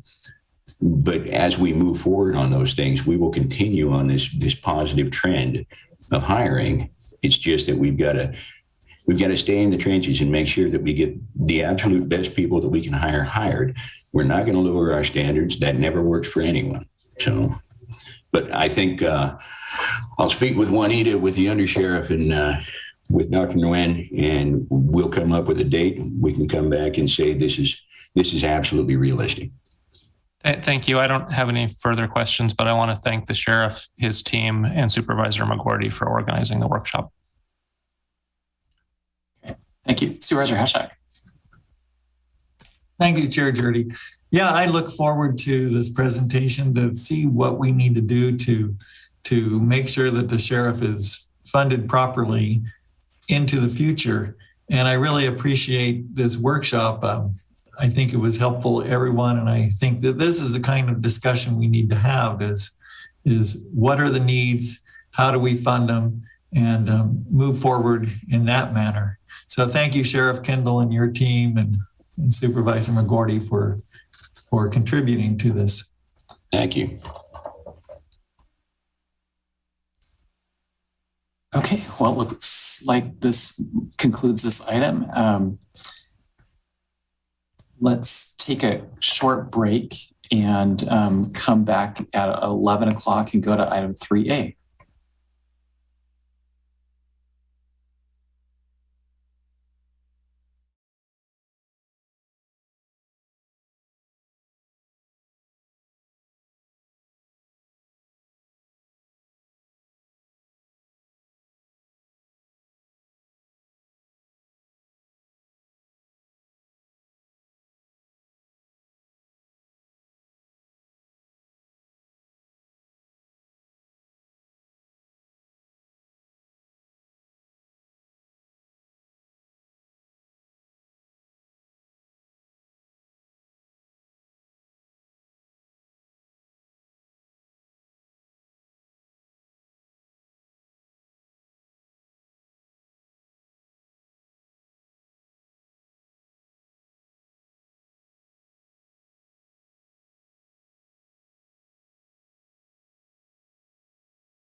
Jordy, we are here and ready to begin when you are.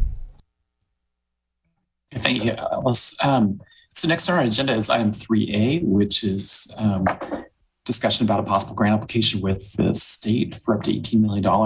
And this being brought forward by the Cannabis Division.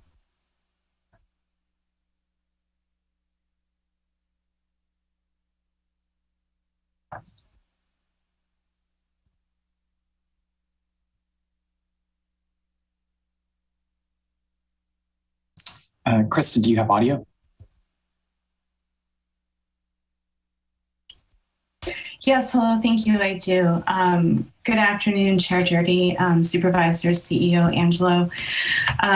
I entered the meeting today as you were announcing the agenda items, so I am not exactly clear where to pick up because I just got audio. And so do you want to prompt me a bit? That would be helpful. Sure, I simply introduced the fact that this is agenda item 3A. It's about a possible grant application for up to $18 million being prepared by the Cannabis Division. And so it's ready for you to lead the discussion. Okay, thank you so very much for that. I do appreciate it. Kristen Neville here with the Mendocino County Cannabis Program. So as mentioned, the state has created a local jurisdiction assistance grant program. For that grant program, they have determined 22 local jurisdictions that are eligible for grant funding. Mendocino County is eligible, I think as mentioned, for $18,084,837 in grant funding. We will have to apply for that grant. Grant applications open on October 8th and close on November 15th. The eligible costs and uses for the grant funding may include, but are not limited to, creating programs for local government or the County of Mendocino's cannabis program to receive technical support and establish certifications or expedite certification for application requirements. Grant funds may also be utilized for preparation of environmental documents, such as the Appendix G documents and or review of the Appendix G documents, review of permits that we issue for cannabis cultivation and nursery activities. Also, we can create direct grant opportunities for our applicants who have provisional licenses. Direct grant opportunities should be focused on opportunities that assist the applicant in transitioning from a provisional to an annual license. So assisting the applicants with the ability to meet their CEQA requirements. And this may include mitigation measures, including water conservation and other protective measures. And then there's some kind of expansive language that allows the county to apply for other items if we can justify that they would be of assistance to applicants in their transitioning from a provisional license to an annual license. We are requesting input from the board today on what to include. And I do have a little bit of a list of suggestions. I don't know if we want to, if the board would like me to read through those suggestions, I'd be happy to, or if the board would like to just provide feedback to start the conversation.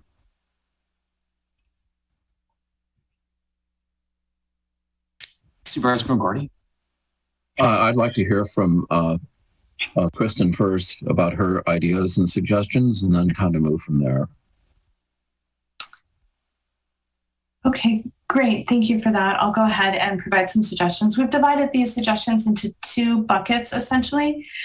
So the first bucket that we'll talk about are programs or ways that the county might utilize portions of that $18 million plus to increase the ability for the Mendocino Cannabis Program to process applications and Appendix G permits for folks operating under Phase 1 of 10A17 and potentially Phase 2. depending on if they have a provisional license. So the first category is staffing support, and really not so much payroll in this category, but looking at the equipment needs as we staff up. So this is everything from furniture necessary for additional members, rental facilities, space, technology and communications, desktop computers, laptops, phones, cell phones, etc.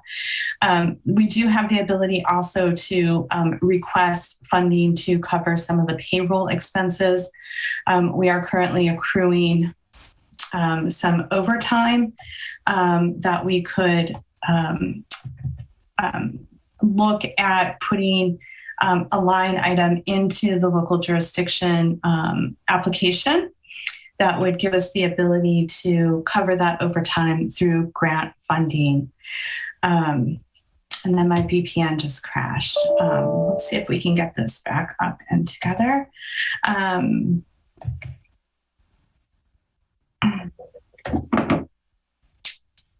Kristen, we're not seeing your screen anyway, so I don't know if you're trying to share your screen. I was not trying to share my screen. I'm from home today, so let me just see if I can get my VPN back together here. It looks like Supervisor Williams has a comment or question. Yeah, I have a comment. I'm in favor of the recommendations. I think staff has done a good job with what they have to work with. But I guess I see the reality is the state needs to drop CEQA for an ag crop, and needs to drop these ridiculous taxes. And the county is caught in the middle of the state's program. I don't think you can win. I think no matter what we do, we won't have the resources. We won't be able to get people through CEQA. And at some point, maybe we should push back on the state. Give us a model ordinance that the people of Mendocino County will accept and will work for the small farms. I'm not seeing it. In 2218, 10A17, you zoom out a little bit. The problem is California voters and subsequent legislative and administrative law has been created that really doesn't work for small farms in rural counties. And I'd like to be upfront about that. I think we should take this money. We should make the best use, but I don't see it solving most of our problems. If I may respond to that quickly, I do see Supervisor McGordy has his hand raised, but I think we could put this into two buckets, so to speak. To Supervisor Williams' comments, I do think that a lot of what you raise are crucial points, and the added expense associated with this project-specific CEQA analysis, not just to the local jurisdiction, but also to the applicants, is pretty exponential. We do look forward to being able to offer direct grants through this program as well to the application or to the applicants and the permit holders in the community, and are looking at a rather robust program for that would allow them to receive or apply for funding that assists them with everything from their Department of Fish and Wildlife notification, technical support, and projects. Similarly to State Water Resource Control Board notification, application fees, and subsequent projects. We're also looking at forbearance support. So creating a tank fund for rain catchment development and or forbearance tanks. And because the list goes on, and I apologize, I'm texting to see if someone will go to my computer and email me the long list that we prepared. But because the cannabis industry is really struggling financially as we're watching prices collapse in the marketplace, and the cost of conducting these projects skyrocket because of how inflation is impacting our economics. Instead of requesting or looking forward to a criteria for applicants that might include matching funds, we are proposing that applicants, instead of putting up matching funds, be required to submit their data to the county for a minimum of 5 years, which is the period of time that this grant is available for allocations to the county. We are looking at the water score and the power score developed by UC Berkeley. The benefits of providing something or putting something like this in place could be twofold. Not only would it provide the county with data to show whether or not the forbearance and the tank programs, we're also proposing a renewable energy program. If those programs are meaningful and meeting the benchmarks, but also if down the road the supervisors chose to stand up a new cultivation ordinance that would require CEQA analysis, and the baseline data gathered over the course of several years through the water score and the power score would provide some data as a starting place for a programmatic environmental impact report. So we are looking at a couple of different creative ways to try to not only provide support to the cultivation community, but also to ensure that we have data so we can have an intelligent and meaningful conversation about what the potential environmental impacts or consequences are of cultivation throughout the county. So I'll leave it there. I see that there's a number of questions, and I'll continue to try to get someone to go email me my paperwork for this meeting.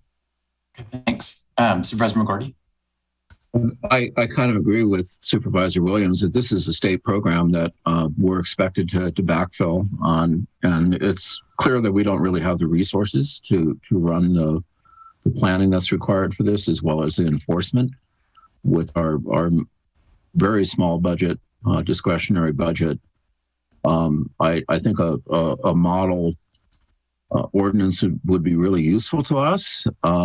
And I think about sort of the competitive advantage that other counties have. And while at a recent RCRC meeting, I had a conversation with Supervisor Chris Lopez from Monterey County. He said that they have everything under glass there, about 80 acres worth. They spent about $3.5 million to administer the program, and they got back about $19 million in return in taxes.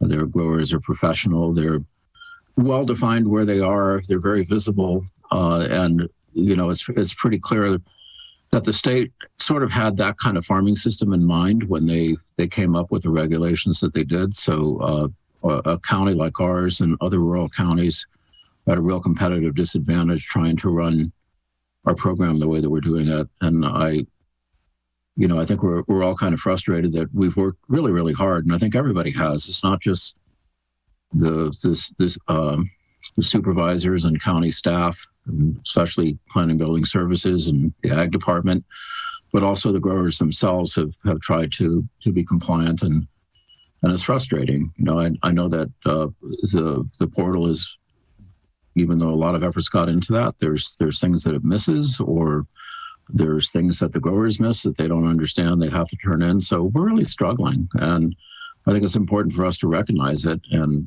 it's great that we have some help if we're going to do this. I would recommend setting up a program similar to what the Natural Resource Conservation Service does, what they call their EQIP, their environmental incentives program, and and work with maybe perhaps with the Mendocino County Resources, Mendocino County Resource. Why am I forgetting this? The RCD. Okay, we'll leave it at that, and work with them to help administer it, because they were already doing some work with us, and kind of stake out some programs or practices we know are helpful, and try to use the money to assist the industry, but recognize we're fighting a really difficult battle here that I'm not sure that we're really equipped to take care of. Thanks. Supervisor Williams. It's like the state sent us a puzzle and it's missing half the pieces, and we're just supposed to interpolate and somehow fit it together. The money is nice. CEQA is the problem. There's no way to bring our legacy farms in Mendocino County into compliance. And I just think we should be upfront about it. Maybe we should, I know it's like an 18th century approach. Maybe we should pass a resolution, send it back to the state, and just be open about, we tried in good faith. This program doesn't work for our county. What do you want us to do? And I want to get away from the dynamic of small farms feeling that they're in a battle with the county. Just like small farms can't get through this process, Our county can't get through this process. County government is not equipped, is not sophisticated enough to meet the state requirements. And so, you look at the whole chain, maybe the state can do their part, although it looks like, the extension was because they couldn't even keep up. So I want to support staff today. I think these are strong recommendations. Let's take the money. But I think we should come back with a resolution advising the state that we tried, this program doesn't work, and ask them to give us where they want us to go with it. Okay, Supervisor Hatchak. Thank you, Chair Jurdy. $18 million is a lot of money. And I think the state's intent is as stated, to get these people through the system.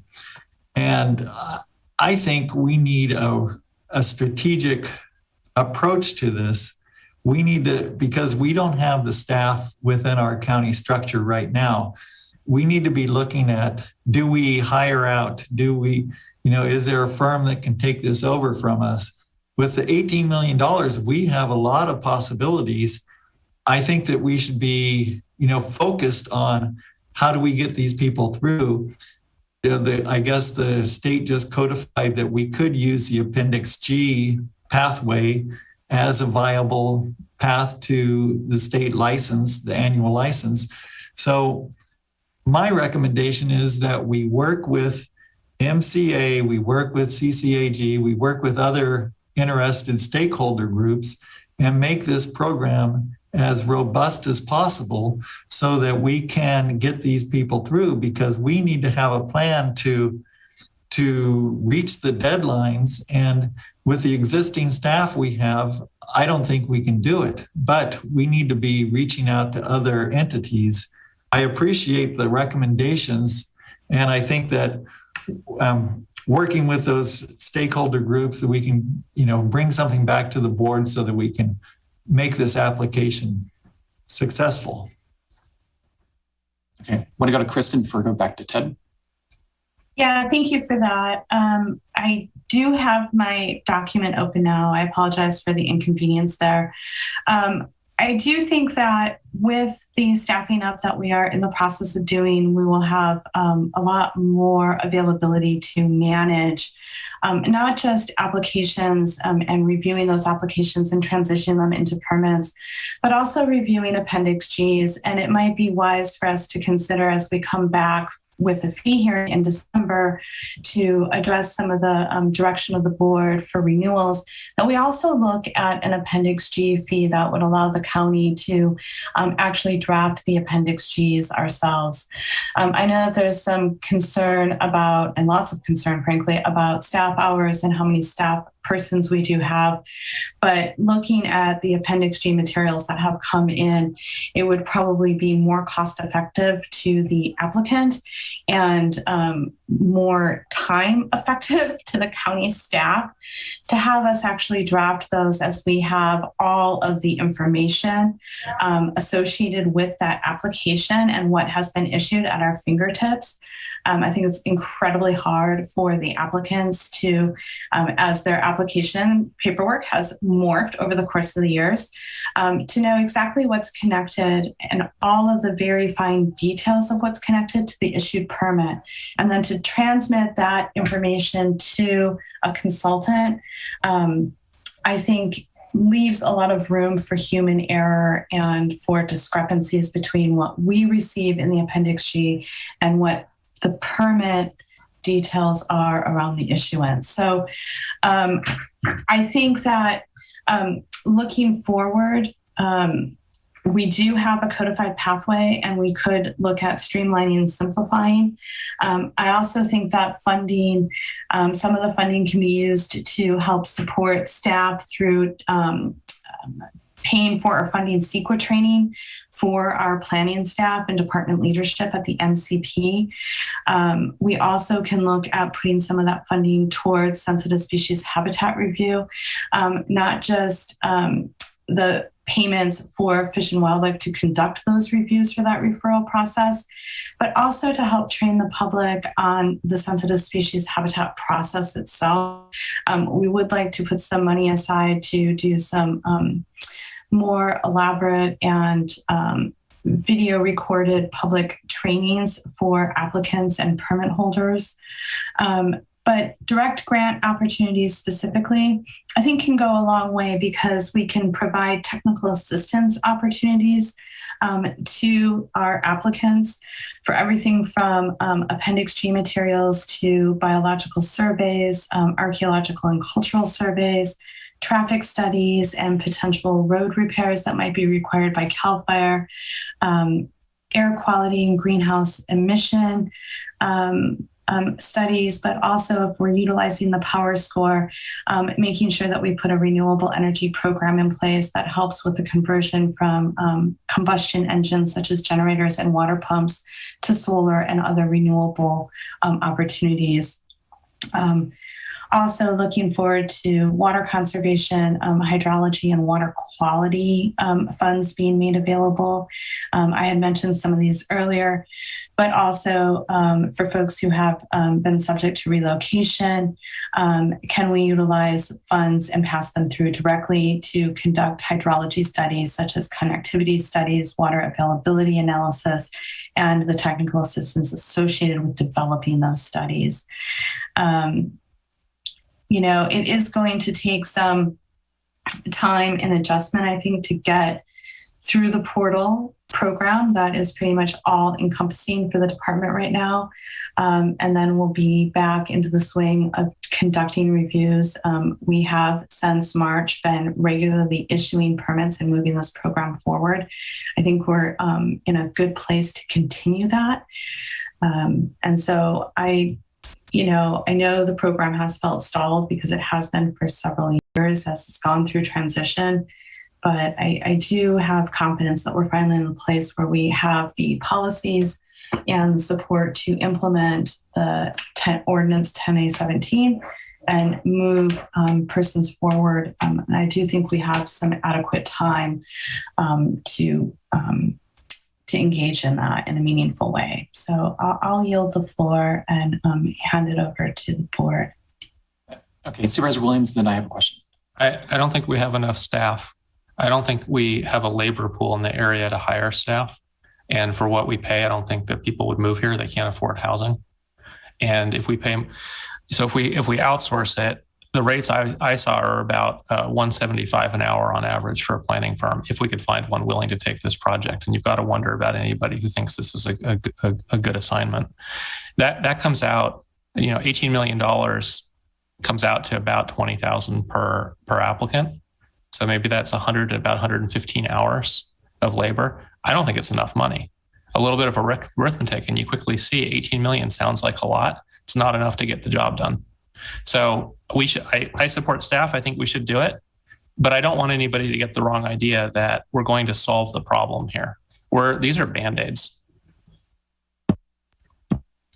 Okay, thanks. Supervisor, well, Kristen, let you answer that question first, then I have a question.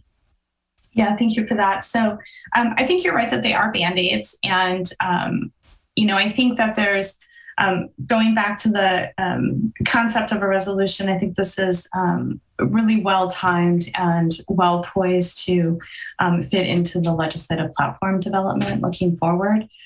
I do think that there's some challenges with outsourcing this, and largely the challenges are that we would have to, I believe, issue another RFP or extend the RFP that we currently have in place to encourage more firms, consultants, you name it, to apply to assist the county. Currently, what we're experiencing is that the firms that responded to the original RFP around CEQA support and permitting and processing support for the county have all taken on cannabis applicants as clients. So they are representing our applicant pool, which would make for some pretty significant and challenging conflicts to overcome should we utilize those firms to also process permits and or Appendix Gs internally. So I just wanted to leave that note. Okay, Kristen, my question is, so there's this application which makes sense we should apply for, and it has certain parameters to spend the funds. The county already is in receipt of the $18 million equity grant for people who were impacted by the war on drugs. Can you just, I guess I'm trying to figure out where those dollars are in relation to these dollars. Because, for example, I've heard a sort of anecdotal comment from someone who's in the phase one applicant. This is someone who's been diligently working with consultants. They've submitted through the portal, but this person was telling me that they're kind of at their wits' end here, in terms of, do they come up with, are they throwing good money after bad if they put in another $10,000, $20,000 with consultant work to try to finalize their phase one application? If they in the end won't get their permit, and this is in the backdrop of cannabis prices that you've told us, have gone from $2,000 a pound to $500 a pound. I mean, this person was telling me that people are actually, in fact, selling it for less than that if they are desperate for cash. So, I guess the question is, do we have funds from the equity grant that would help someone like that cover their last consultant costs to at least finalize their phase one application? So currently, the equity grant funds are not available for technical assistance, such as consultants for permit application and or Appendix G paperwork development. We do have an item on the agenda today, item 3B, where we will be discussing that specifically, and staff is recommending expansion to what would be included in funding opportunities for the direct grant program under the local jurisdiction equity program. So we can have that conversation more specifically there. There are a significant amount of funds still available in that pool, and the public has requested that we reapply for additional funds through that pool. But just to be clear, the direct grant amounts allowed for award under the equity program is capped at $50,000. And that is at the desire of the Board of Supervisors. I don't know that we need to, for the sake of the local jurisdiction assistance program, put a dollar cap on what we would award for direct grants. However, we could consider that. And the direct grants under the local jurisdiction assistance program are specific to provisional license holders and supporting them in their transition to annual license. So that's ensuring that they get an annual permit if they are eligible, and that we can process their Appendix G paperwork in a meaningful and timely manner.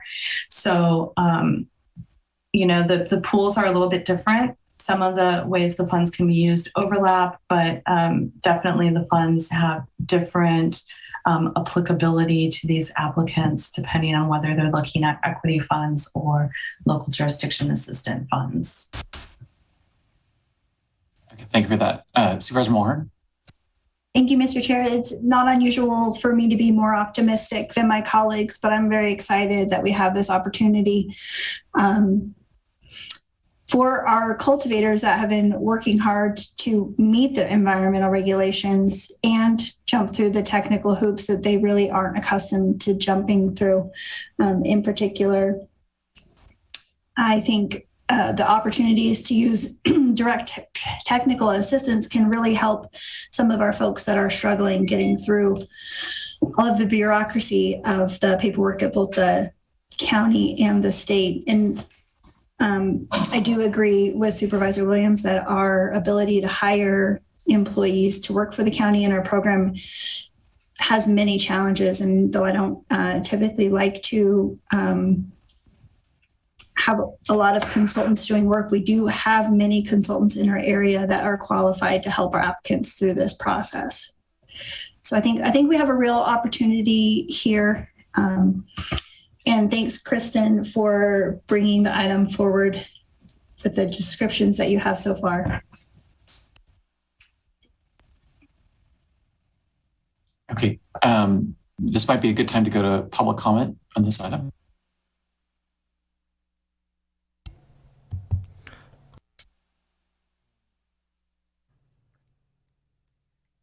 First on the line will be Michael Katz, followed by Monique Ramirez and Ron Edwards.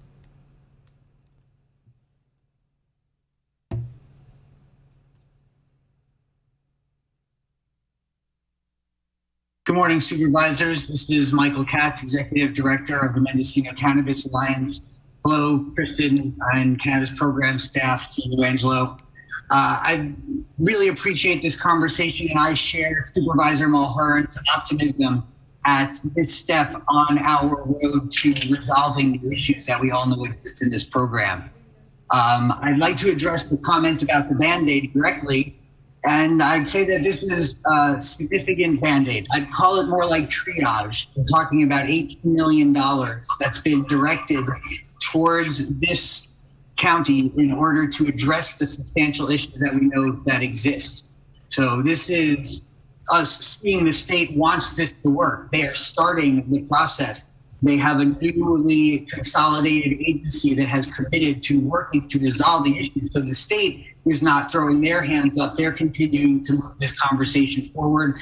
And that's what we need to do for this substantial component of our community. We don't get to throw our hands up and walk away. We have people here whose homes, whose families, whose communities are relying on our ability to resolve these issues.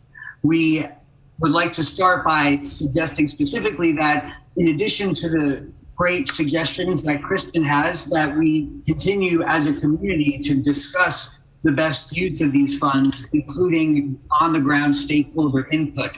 So we would request that there be at least 1 or 2 public meetings that engage the community to discuss how some of these funds might most directly benefit them, and have that be an essential part of the consideration for what is developed and turned into the state.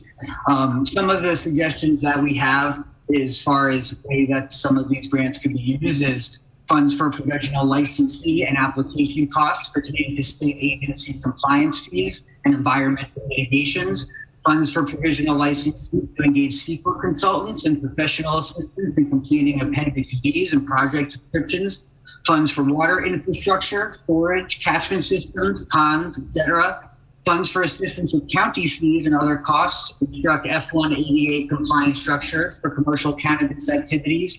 And finally, and importantly, funds to cover the costs for any environmental review or legal costs associated with reaching the determination that environmental review is not required, to amend 10A17 to add a discretionary permitting pathway for current applicants under the ministerial permitting provisions. This essential component will ensure that no existing operators are statutorily removed from the program due to a lack of a discretionary permitting pathway.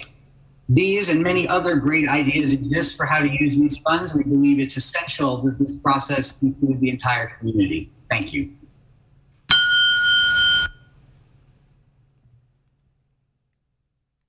Next on the line is Monique Ramirez, followed by Ron Edwards.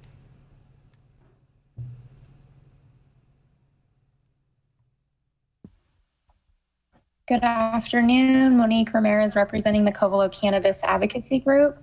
We too support the county preparing this application for state grant funding and totally believe that this will help many, many applicants navigate the complex issues around CEQA to receive an annual state license. In our memo, we outlined many options to what this money could be used for, and we would hope that the county would continue to explore the potential use of these funds. Some of them MCA has already outlined, but we want to draw attention also to the best management practices program that we strongly believe should be launching in our county to highlight better farming practices that are a direct correlation to our environment and creating kind of a blueprint for how we should really cultivate and have better agricultural practices in our county. So if there can be some way to incorporate that and launch a program with some of this money, that would be fantastic. And we've been working behind the scenes to get something together and love to present that to the board later next year after we've gone through this portal process. Something else to highlight is that if applicants right now are using the Appendix G process, and are successful and receive an annual state license, they may need to make additional improvements in the future, especially if they receive equity grant funding to build out infrastructure such as an F1 occupancy or add water storage, maybe in a form of a pond. That would require them going back to their Appendix G and having to reopen it and add those additional things that have been created. So that would be in another cost. So we would love to see this kind of funding apply to those sort of scenarios for people.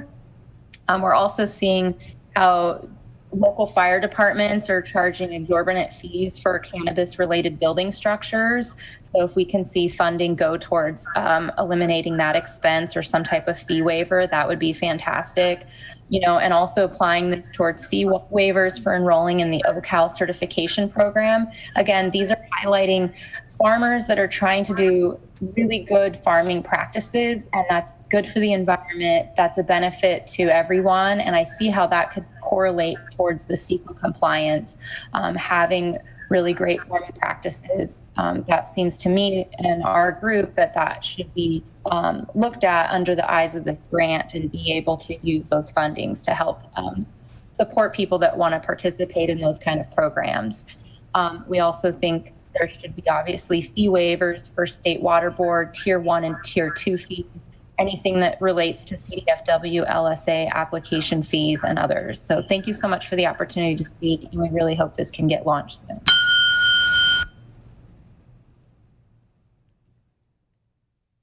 Next on the line is Ron Edwards.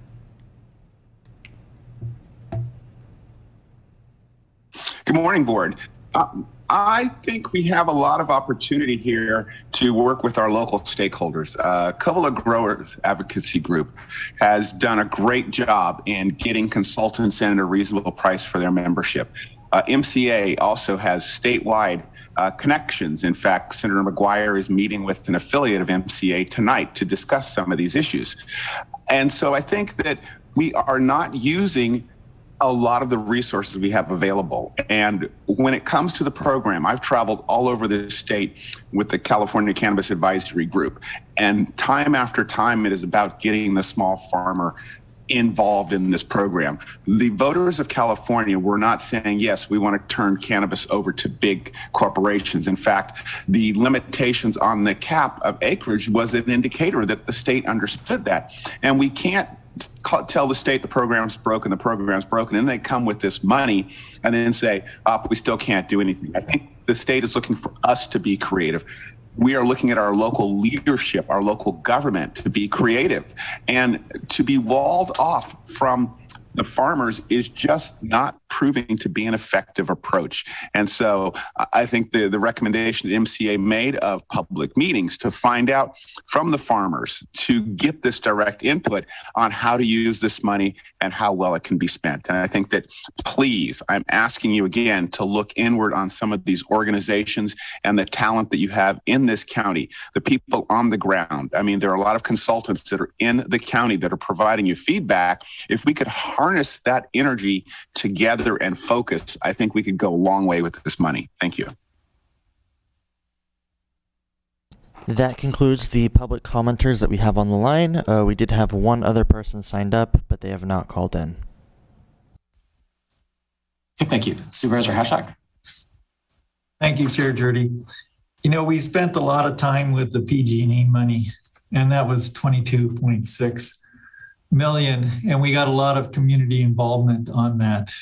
And I think that this over $18 million deserves that same kind of input. It's unfortunate that we don't have a standing committee to deal with this, but I think that I'm ready to move the recommended action with the caveat that we do have at least one community-based meeting with the cannabis program to get input from stakeholders, whether it's community people, whether it's cannabis community. You know, I think that we owe it to the community to have a discussion about what we can do with $18 million to make this work for our counties. So I'm moving the recommended action. Second, and John, would you be willing to lead that effort? Sure. Thanks. Okay, we've got a motion and a second. Can we have a roll call? Okay, just to clarify, it's the recommended action and hold at least one community-based meeting to get input from stakeholders. Correct, and Supervisor Haschek will lead it and bring back the input.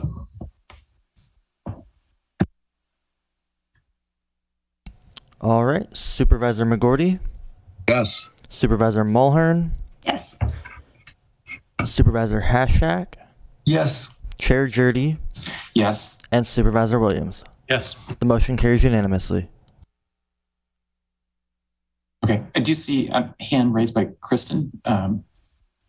Yes. Hello. Thank you, Kristen Neville, Cannabis Program Manager. I want to just make sure that we're clear on the timing for application.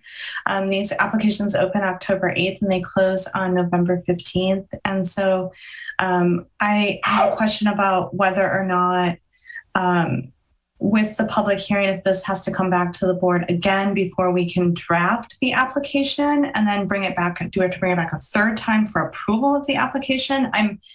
We cannot afford to miss this deadline. And with the portal and the tremendous workload, and then we'll have a second grant due the following month if we go forward with applying for the equity grant solicitation process. Bandwidth and so I just have some questions about how the timing works and what the intention is of bringing back Supervisor Haschek's input. How is that going to work? So Kristen, maybe my question to you is, how much flexibility can you put into the grant application? Because, I interpret this as an attempt to make sure that that the program, the way it's administered and focused, is as helpful, obviously, as possible. So, can you structure the grant application in a way that it's pretty flexible based on later input? I think we can do our best to do that. I do have just in the document that I kind of walked through with you is 4 pages of suggestions that would need to be fleshed out for the solicitation itself. And so we could host a public meeting utilizing kind of this bullet point or outline document. But again, I think if we're going to bring back a draft, say, grant proposal, we would have to do that at the end of the last meeting. So it would have to come forward, I think, on October 26th.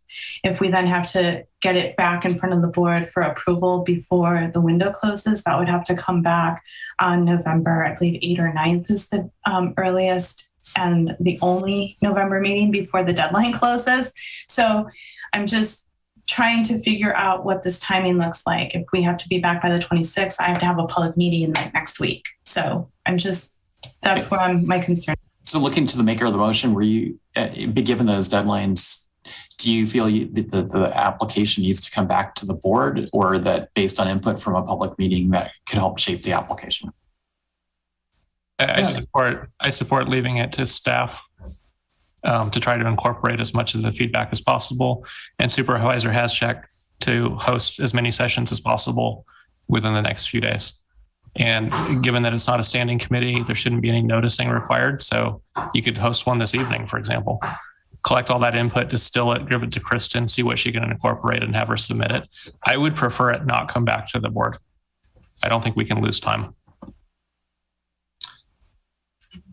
And I'll just add, Chair Jurdy, that, I think that we can have a meeting, not tonight, but probably next week we can have one. We can probably have one the following, and that would give time to bring it back to the board on the October 26th. What we're looking at is trying to just make sure that we're getting the best product, grant application possible. And I think community input's important. Okay, Supervisor Haschek, so I appreciate your willingness to host a public meeting. I guess I'm not sure that it's going to be that practical to get it on the last meeting in October, given my understanding that the agenda is already full. I'm hoping that the input is close enough to what was recommended by staff and what staff already has in mind, that it, based on that input, that they could just incorporate that in the application and don't need to bring it back to the board. That's just my hope. Supervisor Gordon. Yeah, I agree with you that probably what we're looking at is a final sign off on it. So we have to be delivered kind of a good product so that when it does come to us, there's not a lot of changes, but we have to take responsibility for the grant if we're accepting it on behalf of Mendocino County.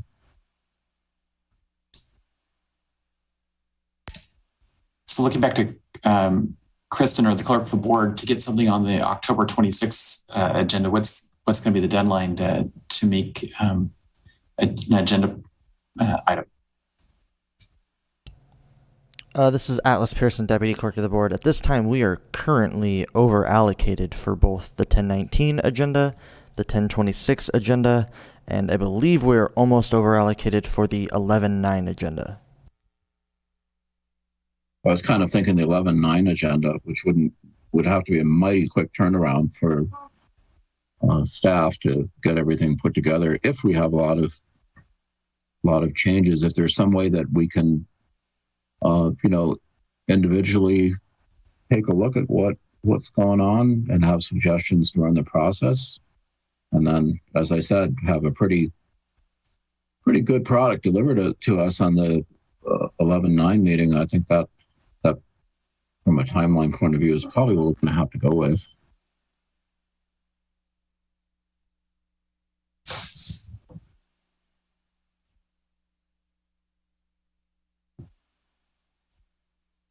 Okay, Supervisor Mulhern. Thank you, Mr. Chair. I've reviewed the feedback that was provided by the local stakeholders, and I think that, Kristen is aware of the issues that they're bringing up. And I'm pretty confident that a community meeting, not a formal public hearing, can be held by Supervisor Hashak to flesh out those ideas that have already been presented, and that they can be incorporated, and that we could potentially have the grant presented as a consent item on October 26th. And that'll give us time, if there's any, some kind of giant red flag, that would give us time to have one more discussion. Otherwise, I think that with the knowledge that staff has and with the stakeholder information that's already been provided, we're well on our way. And $18 million is a great opportunity. It's also not going to stretch that far. So we do want to make sure that we don't lose this opportunity. Okay, Supervisor Hashak. Thank you, Chair Jurdy. I think we're on the right path. We can have this community forum meeting. We can look at what's been presented. We can go over it. And if there's a major revision, we'll bring it back on the consent calendar. It can be polled.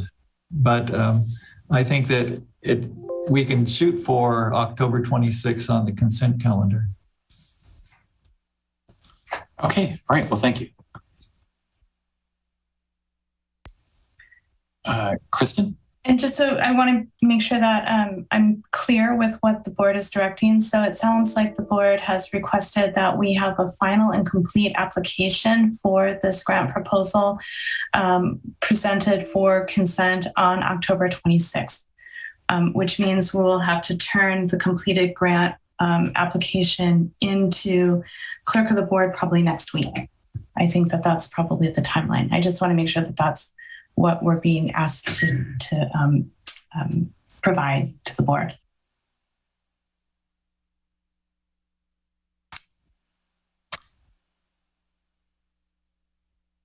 Well, we'll see if that's the hard and fast deadline. Okay, so we do have a lunch break scheduled now coming back in the afternoon with item 3B. Any other comments on this item? Chair, I'd like to volunteer to work on a resolution or a letter to the state highlighting the difficulties we have in implementing their program. just to not catch anybody by surprise, I'll submit it through the normal process. Sure. Supervisor McGordy, do you still have your hand raised? No, I don't. Okay, we're going to go to lunch break and come back at, I guess, I'm looking at the clerk of the board. Are we planning to come back at 1 or 1:30? We don't have closed session today. The consensus in this room is 1 p.m. would be good. Okay, we'll be back at 1 o'clock for the final item of the day.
Welcome back, everyone. Chair Judy, we are here and ready to begin when you are.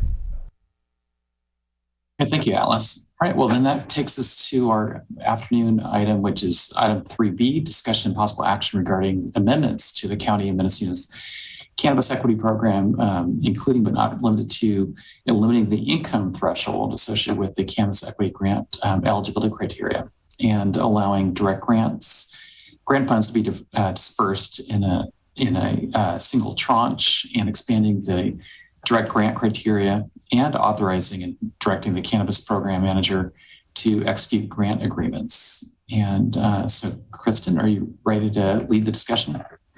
Yes, thank you. Thank you, Supervisor or Chair Judy and Supervisors. We were tasked, the staff was tasked with bringing back an update. So this will include an update as well as kind of further defining the motion at hand or the potential action at hand.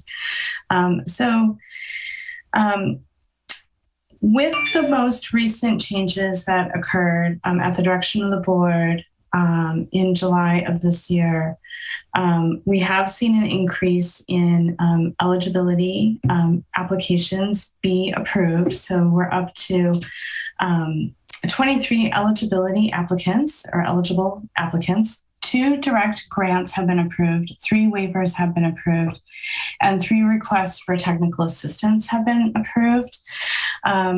We have an additional 26 eligibility applications currently under review as our 7 direct grants, 9 additional fee waivers, and 4 requests for technical assistance. A total of 3 applicants, which is the same number as what we reported in July. So there's a total number of 3 applicants that still have been denied eligibility. At least one of those applicants has been denied eligibility because of income threshold. The cannabis program also has held 3 workshops trying to increase the awareness around the program and encourage folks to apply. But what we're hearing via those workshops and emails and communications that our contract administrators are having with applicants is that community members are still struggling a bit in qualifying for the eligibility program. Income threshold, even set at a moderate level, the feedback we've been getting is that it's while only impacted 1 of 3 applicants, it's a deterrent still because folks know that they won't qualify at moderate income. This seems to be especially the case in larger households. So we would like to recommend that the board consider eliminating the income threshold to help make the program more accessible. Additionally, the community has expressed a lot of desire to see the criteria of what can be funded through the direct grants expanded, and also have had some challenges with how to manage the grant monies as they're coming in, right? So a lot of our feedback has included challenges around banking. So some of the recommendations brought forward today are to help support businesses in accessing not just banking, but also potentially legal support for entity development so that they can set up companies where banking is a little more accessible than attaching their business banking to their personal banking, so to speak. So we are also recommending that the board consider expanding the criteria for the direct grant to allow small business support services, not only with bookkeeping, accounting, and legal assistance, but also with the development of Appendix G materials. We don't believe that these funds are currently available to eligible applicants under the equity program. So we'd like clarification that they could utilize the funds in the direct grant for technical assistance to develop their Appendix G paperwork. This could include biological studies, archaeological studies, road surveys, any components that need to be wrapped up so that they can present their Appendix G to the cannabis program. Lastly, at the previous board meeting, the board directed staff to increase the grant amounts for the direct grant from $10,000 to $50,000. Those grant amounts are currently slated at the direction of the board to be allocated or awarded in 2 tranches. The idea being that we could award a $50,000 grant and then actually disperse $25,000 in funds, receive receipts before dispersing the second $25,000 in funds to meet the full $50,000 grant award being dispersed. However, we are running up against the February 28th timeline where the initial funding tranche that we received or pool that we received from the state has to be spent down. And that is the most significant portion of the grant funding the county has received thus far. It's over $2 million in the grant pool for the equity program overall. We have significant concerns that because the grants that have been applied for and awarded thus far meet the criteria that's currently in the direct grant proposal, which is largely focused around environmental compliance and mitigations. A lot of those compliance and mitigation pieces can only occur during the dry season. Here we are just awarding grants and we're at the end of the dry season, which is the work season. So we're struggling with how to get the money dispersed to folks that have dry season work proposals before the February 28th cutoff to have the monies allocated to our eligible applicants. So those are the 3 items or components before you. Oh, and then let me not forget the 4th one. Currently, it doesn't appear that the cannabis program has the ability to award the grants or sign the grant agreements on behalf of the county so that we can actually approve and then issue the grant funding. So that is the 4th item before you. And I'm happy to answer any questions you may have. Okay, thank you, Chris. Supervisor Williams? Yeah, good ideas. I move the recommended action subject to public comment. Second. Okay.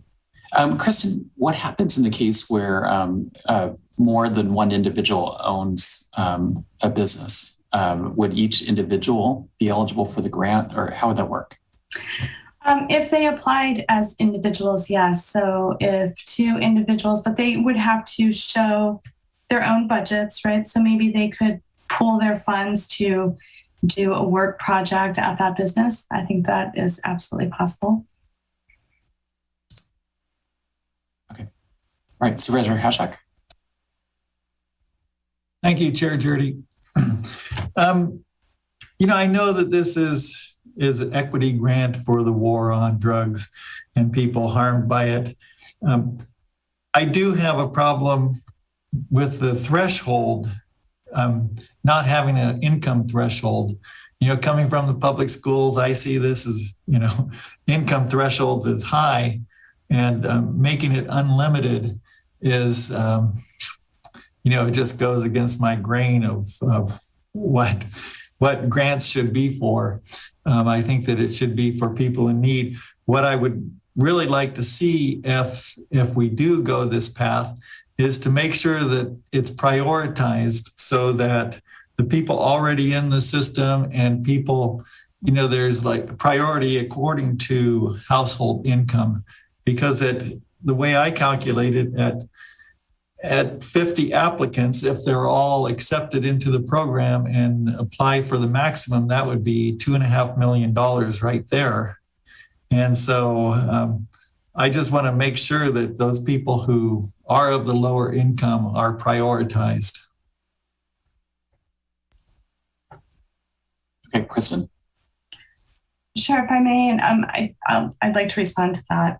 So I think that we could absolutely consider putting a priority system in place. I think the board or the staff would appreciate some additional guidance just in what that might look like, or some suggestions if that is the will of the board.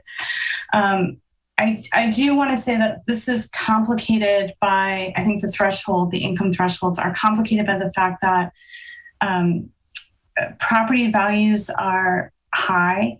A lot of our cultivators are working on paying off mortgages, right? And so that shows in there, they have to cover that income as well, right? So if we were looking at possibly different business models where folks were not claiming their personal income to cover their homes and their families, it might be a little bit different picture, but I do think that across the board, these businesses are really challenged economically. And so I just wanted to emphasize that. Supervisor McGordy? So how are people proving their income on this program? They are showing their taxes, so they're usually showing 2 years of tax returns, and then that's how they're verifying income. A lot of times there is a request for, or maybe a request for additional clarifying information, but it's largely tax return based. Okay. So I sort of like Supervisor Hasjack's idea of having some sort of weighted system for awarding it based on need. I don't know if the other supervisors feel that would slow stuff down, but it just seems like you want to help people who really need help, not people who are, well off. So I kind of concur with him on that point. Supervisor Williams? Yeah, I'd like to try the motion on the floor first. Previously I had concern about the income threshold that we were going to send money back to the state. Looking at, we have even less time now. We're in a position where we may send money back to the state. A lot of these cannabis businesses, it might look like they're doing well on paper. They're not doing well. It's a cheap commodity and it's regulated more than anything. They can't deduct expenses. It's just muddies the water putting an income threshold. I agree in concept, but when you look at the practicality of doing it, I think it puts us in a position of simply sending money back to the state versus cleaning up some of the environmental problems in our county. Supervisor Mulhern? Thank you, Mr. Chair. I agree with Supervisor Williams. These last couple of years have been particularly trying financially for cannabis cultivators, and what they may show on their tax returns may not reflect what's actually in their bank accounts with the permits and fees that they have to pay. So I would really like to see this money get used by local folks. And I think that the income qualifications may just become too narrow of margins to really make sure that we're selecting the people that need to use this money to fix whatever kind of environmental issues or whatever else that they need to get legally permitted. So I would like to move forward with that this time. Kristen, I have a question. When a grant is awarded to an individual, is the county planning to send like a 1099 form or something to the recipient? What I'm thinking about is like, say, a bank, if they give someone a $500 for setting up, I think maybe it's $1,000 or more for setting up a banking rebate with the bank. The bank will send them a 1099 form, which then it makes it reports to the federal government that it's, here's some income that the recipient received. Are we going to be notifying the IRS that people receive these funds? It may not be, the expenses may not be deductible on federal income taxes, but I think the state changed their the tax code recently so that expenses are deductible on state income taxes relating to cannabis. So what's the county's plan to kind of disclose the payments of these funds? That is a great question, and I don't think I am the best suited to answer that. I have not been in conversation around that, and maybe that's something that finance could help us understand better. I do know that the applicants are responsible for showing the monies that we allocate to them on their taxes. It is taxable income, but I really don't know what the county's role is or how we would notify And then I just wanted to, if I may add one more thing. If the board would like to tier or rate income levels, prioritize income levels, I do have a concern about how we would do that in a rolling application process. So right now we do not have a deadline on applications. I just want to be clear. People can continue to apply seamlessly for both eligibility and grant funding. And so if we were going to create a rating system, it seems to me like we would have to have a window that closes the applications by which we could then compare applications before allocating or awarding grants. So it would be hard to implement in this kind of fiscal timeline that we're in currently, ending in February of 2022, but potentially for the next round of funding, we could look at that, or that could be better addressed or more easily addressed.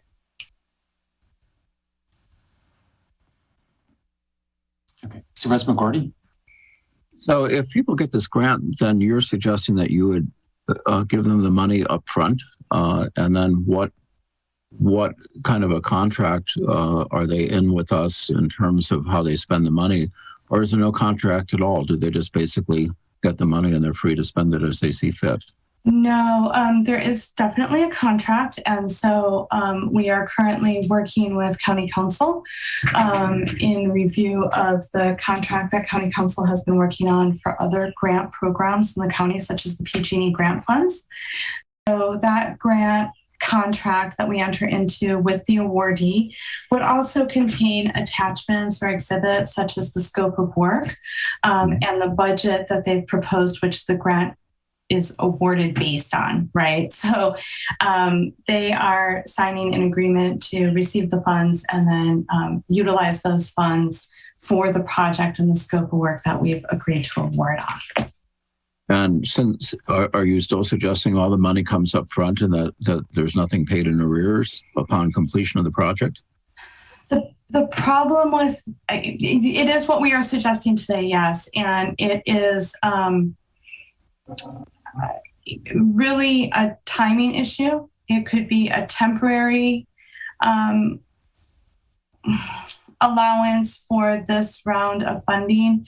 I mean, I think we are going to run up against significant challenges. A lot of what we're seeing is installation. We have an installation of a solar system to get an equity applicant off of their generator as a primary source of power usage. We're looking at some other projects that include fish and wildlife projects that are going to be required of an equity applicant. That work really probably won't be able to be done until next summer. So I don't know how we would award $25,000 now and then $25,000 again before February when the work can't start and the monies can't be spent down by these applicants until May or June of 2022. So in other words, there's no way to encumber the funds and then pay them out as the work is done. Not that we've discovered. So that's where this request is coming from, is wanting to make sure that they can actually do the projects we're awarding on the funds that we have to allocate between now and February. Mm-hmm. Those are really generous terms. I've never seen grants like that before in my life. Thank you. Supervisor Hashak. Thank you, Chair Jurdy. So it seems like we have a cohort already of 50 some odd applicants. And so can we say that we will give prioritization to that cohort? That seems easy enough because it's pretty much they're there already. If we open it up to unlimited household income, then we'll get a whole new cohort. And at least we can take care of these people who are already applied under the old limits. I don't see why not. I may respond to that. But I think that might be also a question for potentially County Council. I don't know if we would have to then announce a cutoff period and then a new application period so that we could create a priority with what's in the, the applicants that are in the queue today. So do we have 50 applicants in the queue today? We have approximately 50 applicants in the queue today, yes. I want to say 23 of them have been approved, and there are around 26 awaiting approval or going through the review process. Kristen, do you know if all 26 have met the income criteria that has been in place up until now?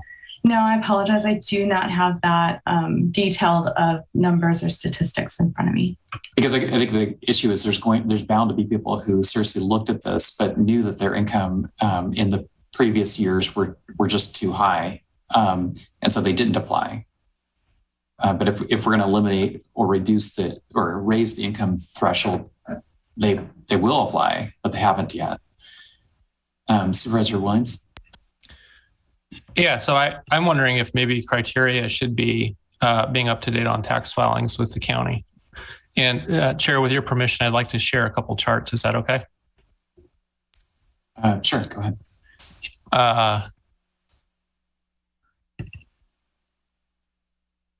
Can you see this one? Yeah. So this is cultivation tax revenue that our counties received. You see that there's a lot of cultivators, most of them, that seem to have reported zero. So I would rather give preference to cultivators that have an active permit with the county or an embossed receipt and are paying taxes and filing tax returns. Tax returns, I think, are quarterly with an annual true-up. I'm going to share another one. I believe this is the gross receipts reported to the county. You can see that most of our applicants are reporting zero. And so it may be that some folks are still trying to build a business, and maybe they're not cultivating yet, or they haven't been able to transact their product. But to me, this highlights there must be a great number that are in our program taking the legal cover and finding that it's more profitable to sell outside of the legal system. That would be my interpretation, but I am speculating. And then I have one last that I'd like to show.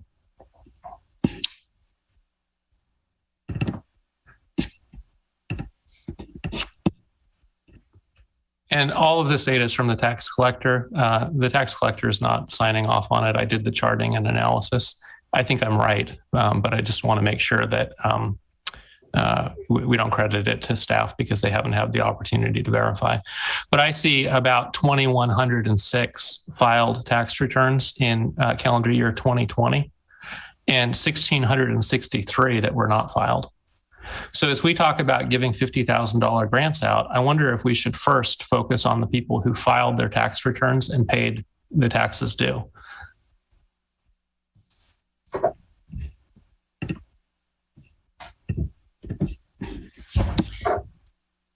So it could be a catch-22 for some businesses if they're really stretched that thin, that they may be holding back making the payment to the county. But I think as a condition of their receipt of the grant, they should certainly be making the payment. So Kristen, I could be adding to the complexity of this grant, but couldn't we have a system where if any taxes are owed to the county, that those be deducted from their grant award? That is a great question. I don't know the answer to that. I would have to look at the statute to see if there's any reference to. That's a good question for county council, frankly. And Chair, it's possible to owe the IRS and be on a payment plan, but that requires filing a tax return. And I think maybe there's a parallel here that we have a lot of people who aren't. It's not just that they're not paying. They're not filing the returns. Do we want to be giving $50,000 to entities that don't even file a return with us? I would feel more comfortable prioritizing the folks who are filing the return. If they haven't been able to pay their true up, they're hard up, and they're on a payment plan with the county, I can accept that. But not filing quarter after quarter. I don't think that bodes well. Looking at County Council. Thank you, Mr. Chair. So just to speak to the question that was posed before, we could take a look at it, but it strikes me as pretty unlikely that the state statute authorized the funds to be used for the payment of local taxes. We can confirm that though, and let the board know. Well, alternately, could we simply say that the grant award will not be awarded unless back taxes are paid? That sort of structure might be more feasible. Okay, so I think County Council, I think you're hearing the gist of the interest of the board. How we accomplish it is kind of up to staff. Okay, Kristen. Thank you. And then just a clarifying point, because we did ask this recently, there is no ability to put your back cannabis taxes on a payment plan. So it is a full true up, or there's interest accrued and potentially penalties. There's not a payment plan option, so to speak.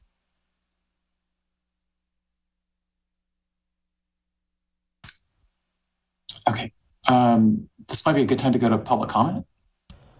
Sure thing, but first, this is Atlas Pearson, Deputy Clerk of the Board. Supervisor Williams, can you please send us those 3 charts so we can upload them to the agenda for the public? Absolutely, I will. Thank you, and we will proceed with public comment. First on the line will be Michael Katz, followed by Monique Ramirez and Ron Edwards.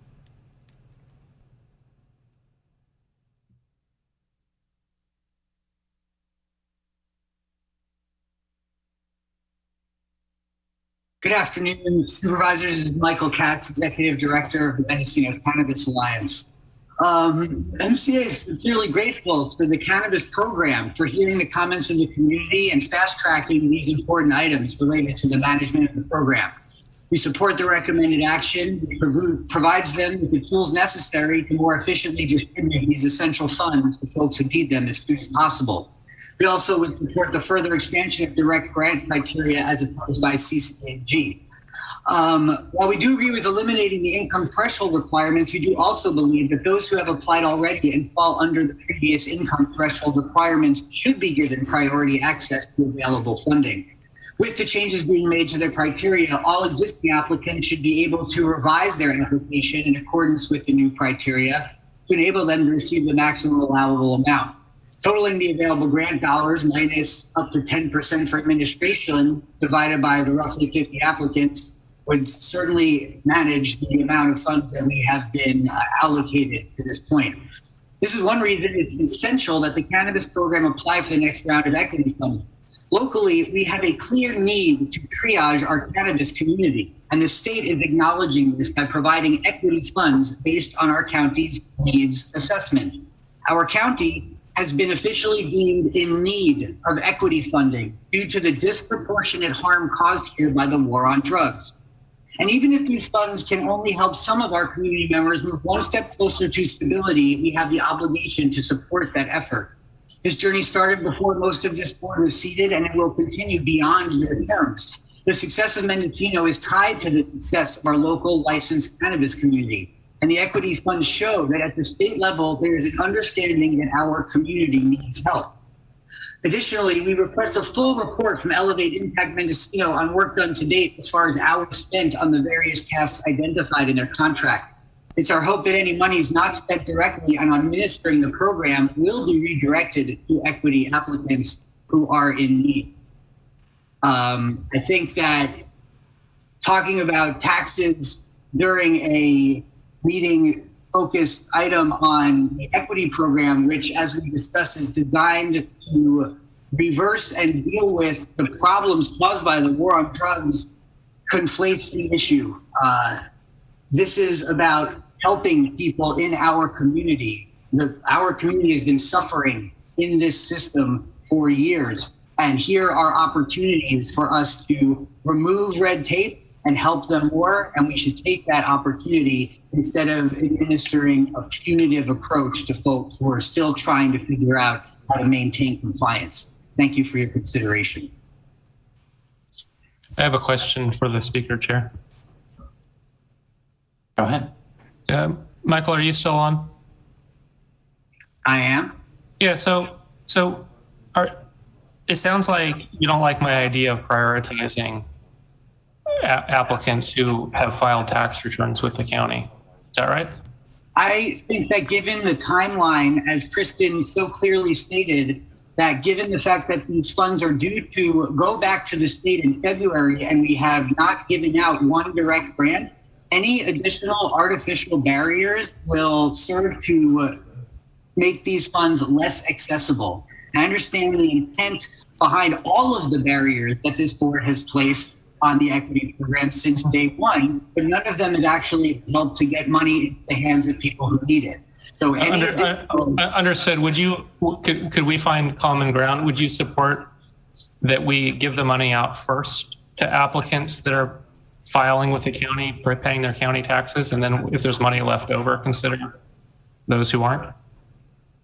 I'm sorry, I would support giving the people who are in the queue who have been working towards getting their their equity funding, the equity funding that they are now, based on the criteria changes, been able to apply for, and deal with the other issues that are happening in the county on another agenda item. Thank you.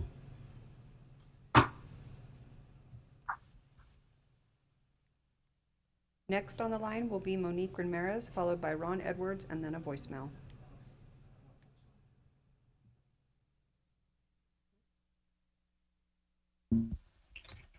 Hello, good afternoon. Monique Ramirez, speaking on behalf of the Covelo Cannabis Advocacy Group and also my personal self because I am involved in this equity application process. The first thing I wanted to draw attention to is the criteria that's being proposed to possibly be amended. That hasn't been fully defined and what will be allowed. In our memo, we outlined using the funding for fire suppression on our site, allowing the money to be spent for bookkeeping and tax filing fees that many applicants have to pay to their consultants for.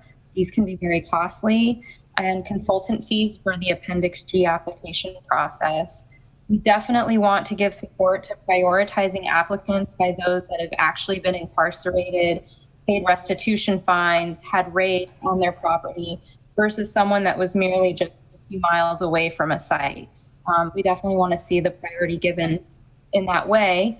And when the discussion was talking about the two tranches for the income, for the payment, we'd like to draw attention to those that did meet the lower income thresholds, that actually having the two tranches can help them with their tax filings to help them maybe not lose potential other low income services such as Medi-Cal or food stamps. So if the county is directing staff to allow for one tranche, that we still have the option for two tranches for those in the lower income thresholds.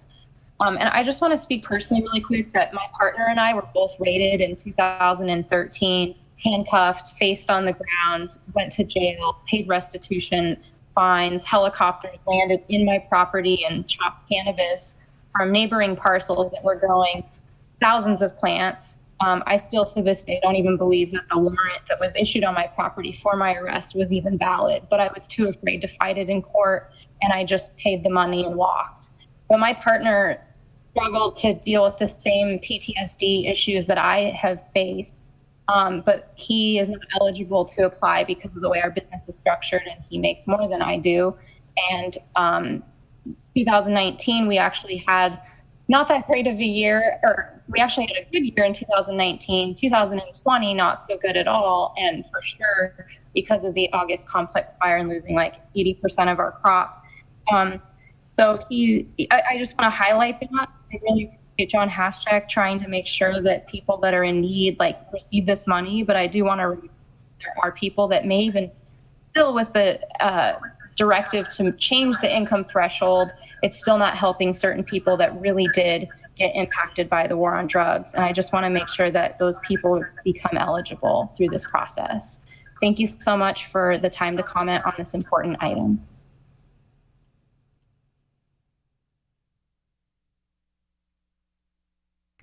Next on the line will be Ron Edwards.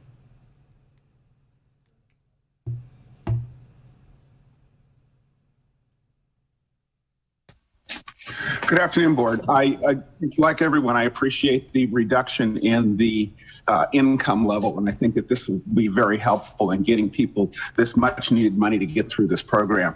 I am a little upset at the addition of the tax statements. It kind of reminds me of the old cutting your nose off to spite your face. I think as we move these farmers through the program, they will have a better chance of riding out this storm and making money, and the county can actually recover that money. And in fact, if a property has a cultivation license on it, it is a higher value than one that does not, so that the county would have a better opportunity of receiving that money back in taxes when that property is sold. So please, let's keep these two separate issues and approve this without the additional tax burden on things. And the county will eventually recover that money. And I think let's get people over the finish line. Thank you. I have a question for Ron, if I may. Yes. Yeah, Ron, what does it mean when somebody grows 10,000 square feet of cannabis in our legal system and then reports $0 of sales? That's absolutely possible. There are things that happen. You can have in fact, you could get bad clones from someone and you don't pass the certificate of analysis. You could have mold in that product, because remember, cannabis is reviewed way more than any other product that goes to market. So there are a lot more ways that this product can fail. So I think that, saying that, you need to know specifics. So I can say, yeah, absolutely. I've seen crops go 100%. What about the bulk of our program being zero or close to zero? Is that expected at this point? I can see that happens. And yeah, I mean, farmers are learning. We're gathering new techniques. I mean, if you look, where you have good farmers down in Monterey, they're having problem with root aphids. So yeah, I mean, we are limited with what we can do. We are the most regulated agricultural crop, yet we have the least tools to fight pests. And you have all my empathy on that. I think any other agricultural production would fail under these rules. So I'm with you on that. Last question, what about not filing tax returns? We can't argue that it's due to cost. It doesn't cost much. Maybe it doesn't cost anything but a stamp to file a return with the county, even if the actual tax can't be paid. Any idea why we would be so short on tax returns? I think that overall, the communication between the county and the cultivators could use some improvement. I talked to people who did not receive information about the portal. So, it goes both ways. And I think that we are here addressing the equity grant issue. And I think that that's what the focus should be. Thank you. All right. And last, we have a voicemail that was received around the lunch break, and it was for items 3A and 3B combined. Hi, my name is Marnie Berger, and I'm calling for public expression. Items 3A, 3B. I wanted to ask the board to imagine for a few moments what the cannabis program would look like if you supported small cannabis farmers. Phase 1 legacy farmers could use your support. They're up to really big things, and they're things that benefit the county. So even if you haven't supported them in the past, it's time. Today's the day to begin. And let's change negative talk into positive talk regarding phase 1. I align with the MCA memos. Please read them again. I'm not hearing anything. And I align with the CCAG memo. Please read it again. Are you guys not hearing anything? No. No, we're not hearing anything. Okay, one moment.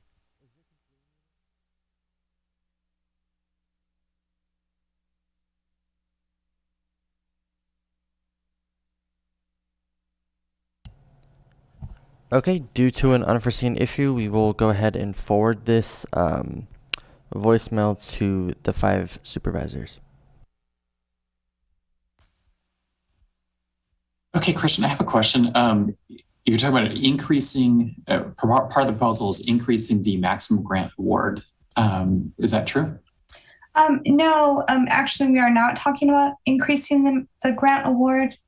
total. The grant award total was increased from $10,000 to $50,000 at the last board meeting where we discussed this in July. And that was going to be allocated in 2 tranches. So what we're talking about doing is potentially issuing in a single tranche. So we could issue the full $50,000 up front. If we are going to do the 2 tranches, it's very likely that for many applicants, the second tranche would need to come out of the second pool of funding. We would not have time to spend it down out of the current $2 million pool, which is the initial pool of funding we received from the state. The second dollar amount is around $800,000. So we would have to just, plan very wisely to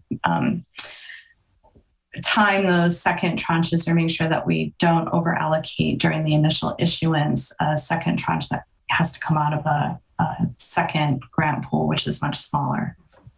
Okay, so my question is, how can the county award the grants to the recipients in a way that does ensure those receiving the grants, or at least higher grant awards, have in fact fully paid the county their back taxes? So, one idea would be you can get up to a certain amount if you have money owed, but you're otherwise eligible, but you don't get the extra money until you've paid up your taxes. If that's just one idea. So, I think there's got to be a creative way for county staff to work this through. And I understand county council saying that the taxes itself is not an eligible expense. However, this is all about cash flow and responsible use of public dollars. I mean, it strikes me to be irresponsible for the county to be awarding grants to people who the county is aware has, owe the county substantial tax dollars. So that's just my own opinion in support of what Supervisor Williams was raising earlier. Supervisor McGordy? Yes, I just kind of want to echo my discomfort with being a steward of public funds and what we're being asked to do here. So Monique Ramirez, tell me about how she lost everything in a raid. I mean, that seems to be the kind of person who we want to help. When I hear that, how many people didn't pay any taxes, possibly because of loss of crop? What was that, Ted? How many did you say? Well, from my analysis, it looks like close to 2/3. And Ron Edwards' explanation that's quite possible that they didn't. And if that was the case, I think we'd hear about it. That's what we call in the plant world an epiphytotic, which means there's such a bad disease that it wipes out a substantial amount of the crop. That would be noteworthy, and there would have been scientists looking at that because it's such an extreme event. So somehow or other, we have to have some equity also for Mendocino County. We're partners in this. I mean, this is our county. There's other people who don't grow cannabis who do pay for a lot of services that the entire community uses, and we expect people to pay their membership dues, and that's really what taxes are. So this is a part that's really making me feel uncomfortable, would be to grant people who haven't paid their taxes. It just doesn't seem right. I mean, it's something that I have a problem with. We're under a time crunch, and I get that. So I don't know how we solve this. I like the idea that you pay up if you want the grant. I also like the idea of, okay, we're going to go under kind of slipshod rules this time, but if there's going to be any additional grants given out, we'll have some real basic requirements to apply for the grant and not be pressured like this. I also really worried about the fact that we don't have kind of a pay in arrears approach where basically the work is finished and then you get paid, because that's the way it works with most like EQIP grants from NRCS and others. So that's just my reservations on this. And in the end, when you think about businesses, 50,000 sounds like a lot, but for any agricultural business these days, that's not a huge amount of money. And in the grand scheme of things, anybody who's trying to make a living in agriculture needs to have way more cash flow than that to make a living. So I get that part too. Supervisor Hashak? Well, I agree with what Supervisor McGorty just said. And, I think there's a couple issues. Expanding the direct grants, I think that will help the program. I think CCAG had some good ideas about fire suppression, bookkeeping, and tax filing fees, which is pertinent to our discussion today, and consultant fees to prepare the Appendix G of applications. So I think if we did that, and I guess my concern is I think there has to be a way that we can prioritize the people who are already in the system, who've already applied under those stricter income guidelines. I would really like to see that happen. And, my concern with the program is that last time Kristen presented to the board, we had 23 people approved as eligible. And we're hearing that same number several weeks later. I'm just wondering what's taking so long to process these applications. And, why is it taking so long for this company that we're paying good money, $200,000 to process? Why is it taking so long to deal with these applications? And the last part is, I guess there's another round of grant funding available. And so are we going to make an application for that funding? And maybe those are a couple questions for Kristen, but also the prioritization I think is really important. So. Hi, if I may, through the chair, I can respond to some of those questions. This is Kristen Abadal, Cannabis Program Manager. So I do not believe that when we brought the item before the board in July that we had 23 applicants that had been awarded. I believe at that time we had 23 eligibility applicants. So now we have 23 eligible applicants. So they have been awarded their eligibility criteria, and we have seen an increase in applications for eligibility double, right? So we have another 26 that are under review. So I think we're actually moving the applicants through the process in a pretty timely manner.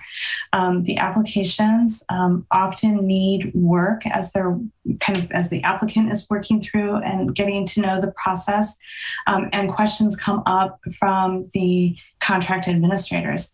This is true not just for the eligibility applications that are coming in, but also the direct grant applications that are coming in. So it is a process where both the administrators and the applicants are working to make sure that they can move as many people forward and make the funds as accessible as possible. Just to respond to some of the criteria questions that have come up, as far as I am aware from reviewing the comments and listening to the public comment today, all of the requests for expanded criteria are included in the proposal or in the agenda item and the explanation for the agenda item, with the exception of payments on tax filing fees. So it does sound like that would be eligible under the state requirements, and have some messaging going back and forth with our contract administrators. So it is likely that we could add that into a criteria for small businesses and applicants to utilize the funds for tax filing fees. And if I missed any other questions in all of that, I'm happy to respond to more. And for the next, go ahead, Supervisor Hashtag. Sorry about that. Thank you, Chair Jordy. And for the next round of this equity grant, are we on track to submit another proposal? Well, I have not even looked at that solicitation, to be honest with you. We have There's 5 of us in the cannabis program. So between the portal and putting together the local jurisdiction assistance grant application, we won't be turning our attention to the equity grant application until late November. The deadline for submittal is sometime mid-December, I believe, for the equity grant solicitation.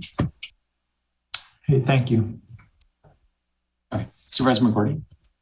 You know, I would encourage us to submit for equity grants in the future. It's just that I think we need a little bit more control on the program for me to feel comfortable that we're being responsible with our funds, because I mean we're becoming an agent of the state on this, and I want to be sure that the real basic stuff is done, just like Supervisor Williams talked about paying your taxes if you're going to apply for a grant, and then having a little bit more accountability that the money's actually going to be spent on the project. I still support the idea of some upfront money followed by the rest when you finish the project and it's signed off, because that's how it works with most grant funding. Supervisor Williams. So, for Kristen, it sounds like it's already state criteria that applicants be following local laws, which local laws would include filing a tax statement. Do you know on those 23 that were previously evaluated, are they up to date on their tax filings? No, I apologize. I do not know that information. As I understand, historically, the cannabis program and the tax collector haven't shared information. And so I imagine the cannabis program has no awareness of whether permit holders or embossed receipt holders are filing their tax statements and paying taxes. Is that accurate? Well, I'd say that we don't have a system in place where the cannabis program can instantly review whether or not an applicant or permit holder is current with their taxes. But the Treasurer Tax Collector's Office has always been very available to us to provide us information if we make the request or ask a question as we're, say, doing renewals or such. So we would have to request that information. So, Kristen, if I understand your follow-up based on information you received from the consultant, you believe that it would be eligible for the county to apply portions of these grants to cover back taxes owed to the county. Is that true? Yes, according to the text I received, and we would have to confirm it with statute, but it does appear that the state does not restrict the use of tax filing fees being paid by equity funds. Okay. And I realize this is sort of late breaking, but is there anything the county council would like to add in terms of possible wording for a motion by the board to just kind of memorialize that?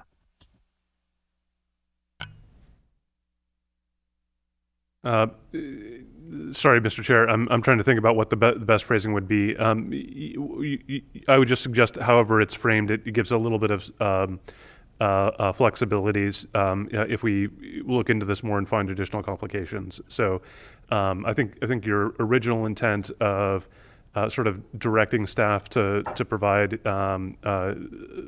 provide restrictions related to the payment of taxes, to the extent legally allowed within the program is likely going to be sufficient to give some guidance there and let the department go forward.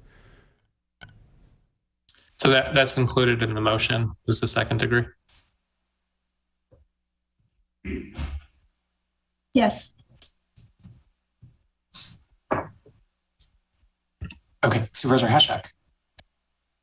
And does the maker of the motion agree that prioritization should be given to the people already in the system?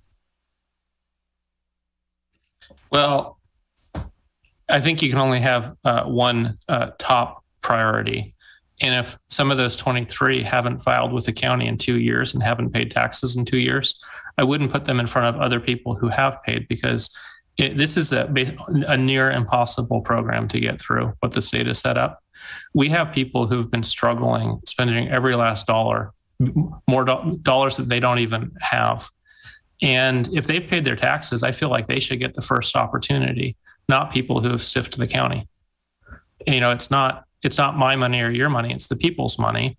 This is what pays for the cannabis program, pays for our roads, law enforcement. I think it's our job to collect what's due. So I don't feel comfortable gifting $50,000 to a cultivator who intentionally has shorted the county. I think I'm not saying that. I'm just saying that if you're in that first tranche or in the first cohort, then, and you have, like you say, if it passes that, you know, you have paid your taxes, then you should be at a higher priority than a person who's making $500,000 a year. Yep, I can support that, John. Okay, thank you. Mo, you're okay with that? Yes, I agree. Yeah. Okay, looking at the clerk, do you feel you've captured the motion? No, I need that last that sixth point spoken So clearly. It's the recommended action with staff attempting to collect taxes due and prioritize grants to those who are up to date on tax filings and tax payments, and give preference to the existing pool of 23 because they meet a more stringent income threshold. Well, can I interrupt on that? Yeah. It's not the pool of 23, it'd be the pool of 50 who've already applied. Okay, the existing pool. Yeah, right. Atlas, you got it? I haven't give preference to the existing pool of 50 because of the more stringent income requirement.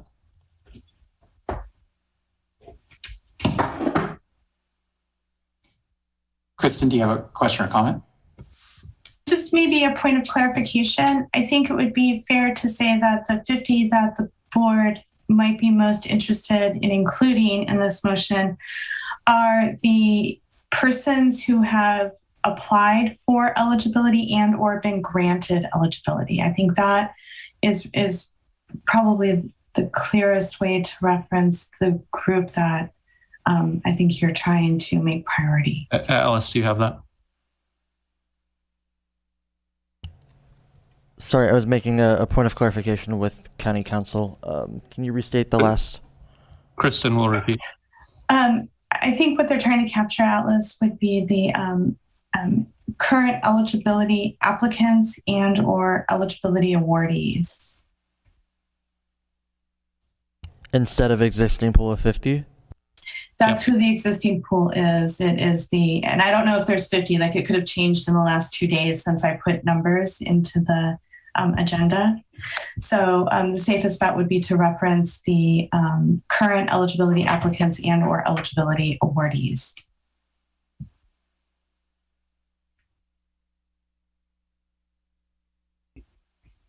All right, so we have direction to staff to collect taxes due and prioritize grants to those who are up to date on tax filings and payments, and give preference to current eligibility applicants and or eligibility awardees because of the more stringent income requirements. Agreed. Mo? Yes, agreed. Call the question. Okay, Alice, can you conduct the roll call? Supervisor McGorty? Yes. Supervisor Hashak? Yes. Chair Jurdy? Yes. Supervisor Williams? Yes. And Supervisor Mulhern? Yes. The motion carries unanimously.